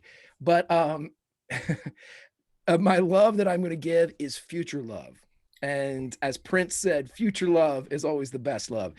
And so, with the future love in mind, the future love is this: Oscar, the Prince, Greg and KP walking into the conquering heroes, coming back into the propaganda department as Holgar was able to convince the Prince to come and not only work, but just for the small price of a fully stocked, armed and operational clinic. Can't wait. Back to you, buddy. Oh, yes. Let us go, if we might, to Lindy. Lindy, who are you? Where can we find you? Give some love. And what does Frieda want to know? Ooh, gosh. Okay, so love first, because I got a whole lot of love to give. So I loved poor Regina when she's trying to explain things to the doctor and Frieda in the bunker. And she's really awkward, and it's really only awkward because she's being awkward about it, because Frieda and the Prince have no idea. She's just like, cool, this is awkward, and the Prince and Frieda are like, what's so awkward about Is it? Is it? You're the one making this awkward. Personal things, yeah. And I loved that. I loved that so much. Seeing Regina's poor awkwardness, and then just the confusion, and like her expecting there to be questions, and we're like, no, you just stated a bunch of facts. Okay, like we'll take your word for it. All right. Being honest and transparent is hard for Regina, so yeah. And I loved it. It was such a good moment. It's a side we don't get to see super often, and I thought that was great. The Prince just being so exhausted after working all morning, and knowing that he still has more to do before he can go home and take a nap. Yep. Like, it's just like, welcome to your job now, buddy. People forget that he's not even been here a week. No. He's been, when did he arrive? Like, just a couple days ago. It's been like 4 days. Yeah. It's been like 4 days. Well, you came in as a an agent. propaganda machine. Yeah. Yeah. I'm already a propaganda. Yeah. Face You of came in propaganda. here, you got forced to do all this work. See, I came here and I got to live with a drummer for a month because I wasn't an actual agent and no one told anybody about me. So, it's just the two sides of Trust the same me, coin. had Regina known, that would not have been the case. She would have saved you much earlier from drummer hell. Don't worry. It's okay. It's okay. She, the drummer was nice. If not a little annoyed. It's fine. And then of course, Oscar, I loved it when he took her to Bricktops. Like, let's make some power moves, and just walking up in here like, yo, do you know your husband's a serial killer? His She's hobby like, is what? No. murdering people in a tiny little bits for fun. And she was like, excuse me? I need to go check some things. And by check things, I mean not ask him directly, because I think she's smart enough not to ask a serial killer if he's a serial No, killer. she's going to find out if somebody was actually killed at that party, because she's not heard about anybody being killed at the party. So she's like, okay. And she has enough pull that she could probably find out the answer is yeah. wonder how this plays into their very well balanced marriage they are so secure in. I just love us just upsetting all these balances. I mean, I think they have a really good marriage, clearly, obviously. I mean, clearly. Their marriage is just as good as Regina and Holgar's, if not better. It's better. Yeah, it's... ooh. So those are my love. Oh, and of course, Trooper, you're just fantastic. I didn't do it. But you did. You did. You're just fantastic. All the love. I love seeing how excited you get seeing us plan things. It's a genuine joy. It's not just the GM like, oh, how am I going to twist this? It was like, oh, they're planning things, they're making connections, and I loved it. It was great. I'm so excited. I love GMs that are happy for their players to come up with good ideas. Because that's the best thing ever. Like, it's like I get to watch this. I get to watch like excitement. You know, I'm like, oh, this is so good, and I'm like, oh, it's so good. Oh my gosh! Now me and my 4 pounds of mascara, because darn you 40s. You can find me online at Laugh Love Lindy, Twitch, Twitter, YouTube, etc. Mondays in Exandria, Wanderlust and Wildmount is Monday, and then Tuesday we just had our 100th episode of Mist of Ravenloft. The party is all undead, but they might be able, because I murdered them all.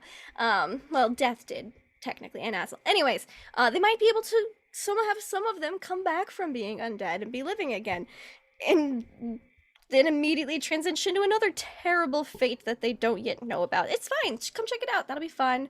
And tomorrow night, tomorrow Saturday, we have our 4th and final part of our little Monsters of the Week mini campaign, which is just a heckin' trip. Like, it's wild. I can't even describe. It's crazy. It's crazy. So watch it. And the question Frieda wants to know the answer to most. Goodness, she's kind of just going with the flow right now. But I think she's already asked her question to Falstaff on he's working on it. You know if Angela Valentino's alive, doing okay, single? You didn't ask the single part. Thinking about me? Maybe. Well, she has to find out if he's alive first, if he's doing okay. Mm-hmm. Because then she can do the follow-up. Because he left in the 30s, but who's to say he really left? She doesn't know. Yeah. That's all. By the way, chat, we need title suggestions in chat. Ooh, yes, y'all. I gave one already, which was the one about the bird. Hang on, I gave one. It was I want to put it out there, but chat, you say so many things. Why can't I find? The caged bird will sing again. Oh, that is a pretty... I love that. So, Dot, who are you? Where can we find you? Give some love. And then also, what does Regina really want to know? Y'all, this question's gonna hurt, and I want y'all to know that. In more ways than one. But, okay. I'm Dot. You can find me online as Little Red Dot. I produce all over the place. I make podcasts. I roll dice. I tell stories with amazing people like this all over the place, including here for Unmade Gaming, over on the Roll For It Network, which you can check me out Sunday playing like an interesting community-driven 40K game called The Last Ditch. Trooper and I play twins. We do. Don't we look like? 100%. Yeah. Okay. So, our hearts look alike. That's what really matters. And yeah, so come check me out. I work for Cobalt Press. I get to produce really cool stuff for them, and then just kicked off a little courtly intrigue fae campaign if you need some courtly intrigue in your life. And you know who's in that? You know who's a player in that campaign? Rocket Fox. All of y'all, you should go watch it. Rocket Fox is over there. She's like she's not a centaur, but she's like a fawn. She's a fawn-like creature, so kind of like a centaur, but with a deer bits instead of horse bits or bull bits. Yeah, other bits. Like it's like little deer fawn fae. Anyways, it's awesome. It's wonderful. It's a very cool game. Come check it out. Love. Okay. I'm going to give love to all of us at the top of this game. We have never had as successful of cell rolls as we had tonight. I'm proud of us. We really did some damage tonight to them in various ways, but and I'll see. That's what it's called. Anyways, I want to, that's the love I want to give, because yeah, it was really slick, y'all. It was super duper slick. my question. I really, really, really want to know. What is I want to know. I want to know if the Blade has ever met a woman who likes pain. Your doctor is not very happy about this question. I had a feeling a lot of people wouldn't be, but Regina's interested to know because I wonder how she could manipulate that. Anyways, questions to be answered at another time. That leaves us with KP. KP! Who are you? Where can we find you? Give some love. And then what question does the prince have?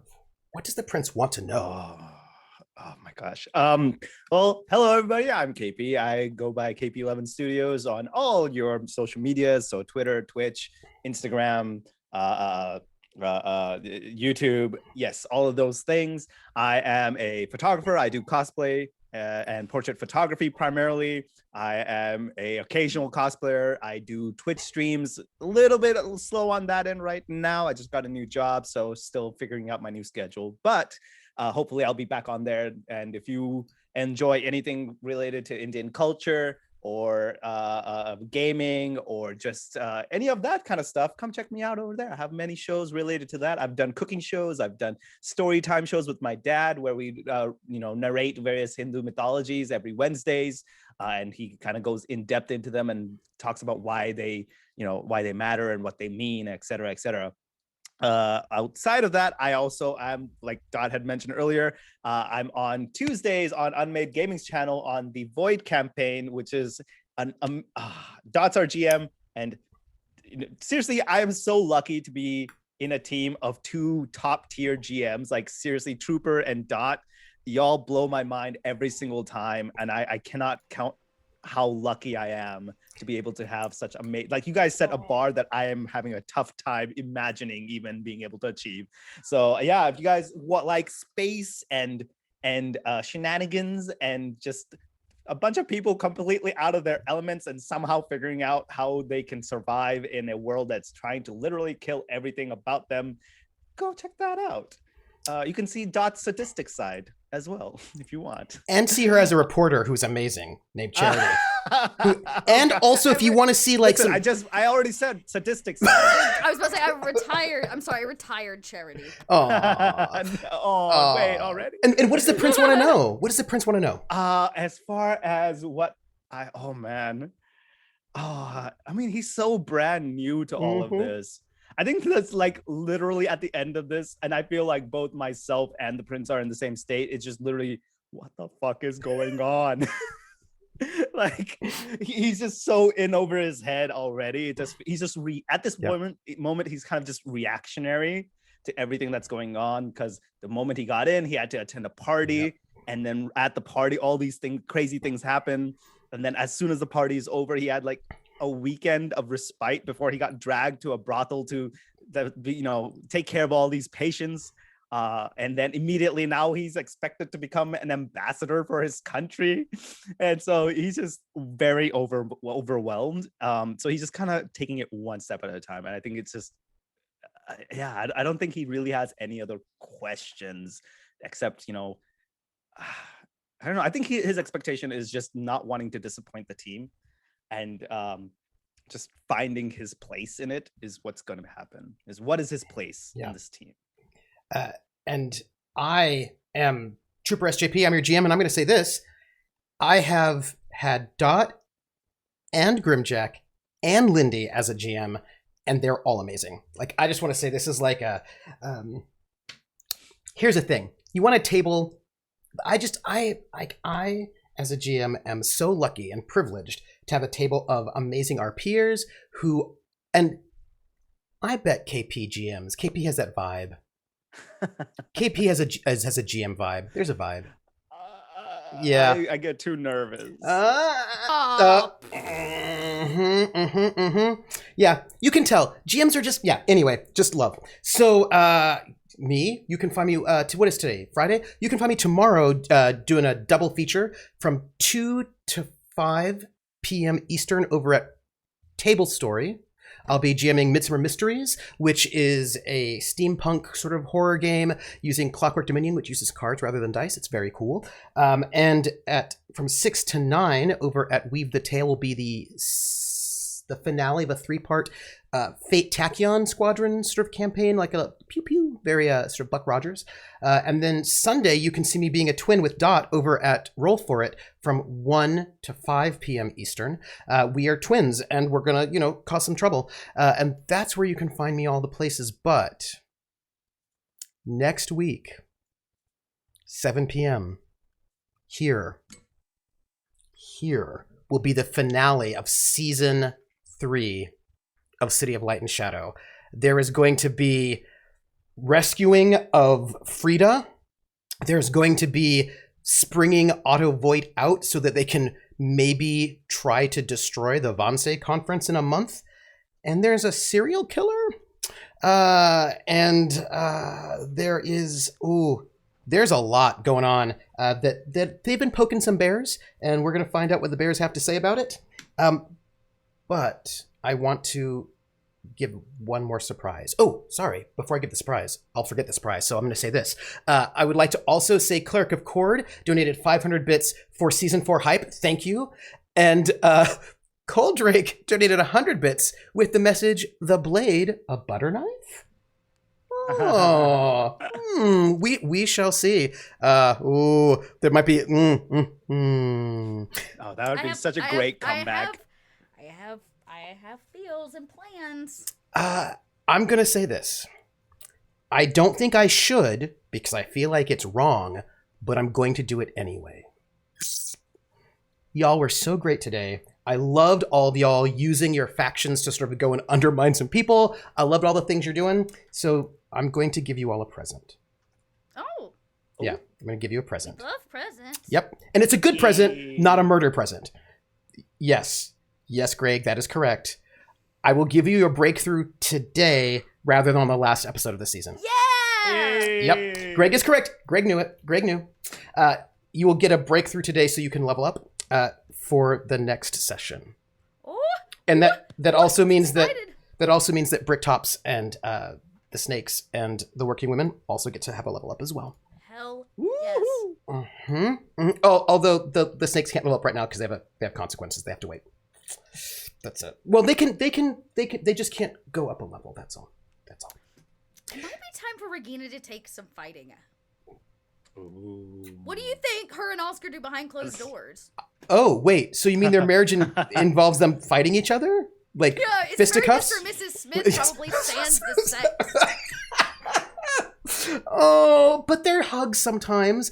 There are post hugs. Yeah. Post fighting hugs. I've no doubt, but I might have to think about that. And I'm just going to say this. Okay, I'm stop. No. We have to have a training scene that Yes. it's a flashback for the Yes. last couple months. Yes. Of how you get this fighting skill. I want it. I think it's Yes. Is that Oscar's been teaching you since or training you or whatever. Yep. Hand-to-hand combat. If you don't have it. I'm seeing it. And I will also Yep. And I will also say you're going to get your breakthrough today, which I'm very excited about. I am it's good. It's good, everybody. I feel like I had one last thing, but I forgot what it was, so I'm not going to tell you. I'm going to say I love everybody. I want to give love to everyone. I am just honored to have such wonderful players. And I'm honored to have such wonderful players. Y'all, there's a lot, and I don't know what's going to happen next week, and that's why I want to be there. I hope you will be there as well, because whatever it is, it's... Please be there and root us on. We're going to need... London is needed. Come back, London. Oh, I remembered the one thing that I said. You know what I didn't do at all this session? And haven't done recently? Give you any compels. But you know what? We have a season finale. I'm very excited. For all the compellings. Yeah. You want to just bring it on? Just bring it on. Just bring on all those compels. Very excited for it. Oh! Okay, everybody. We're going to go. Watch our credits, our credits have our amazing a cast on there, of course, but then also the amazing Lizard Eats Flies, who has done our music, Frithia, who does our graphic design. Of course, also all of our Patreons are listed there. So I want to thank all the Patreons who help support the show. What you do is enable me to pay the cast with less money out of my own pocket. So thank you very, very much. And take care of yourselves. And we will catch you all on the flip side. Ciao, everybody. Bye.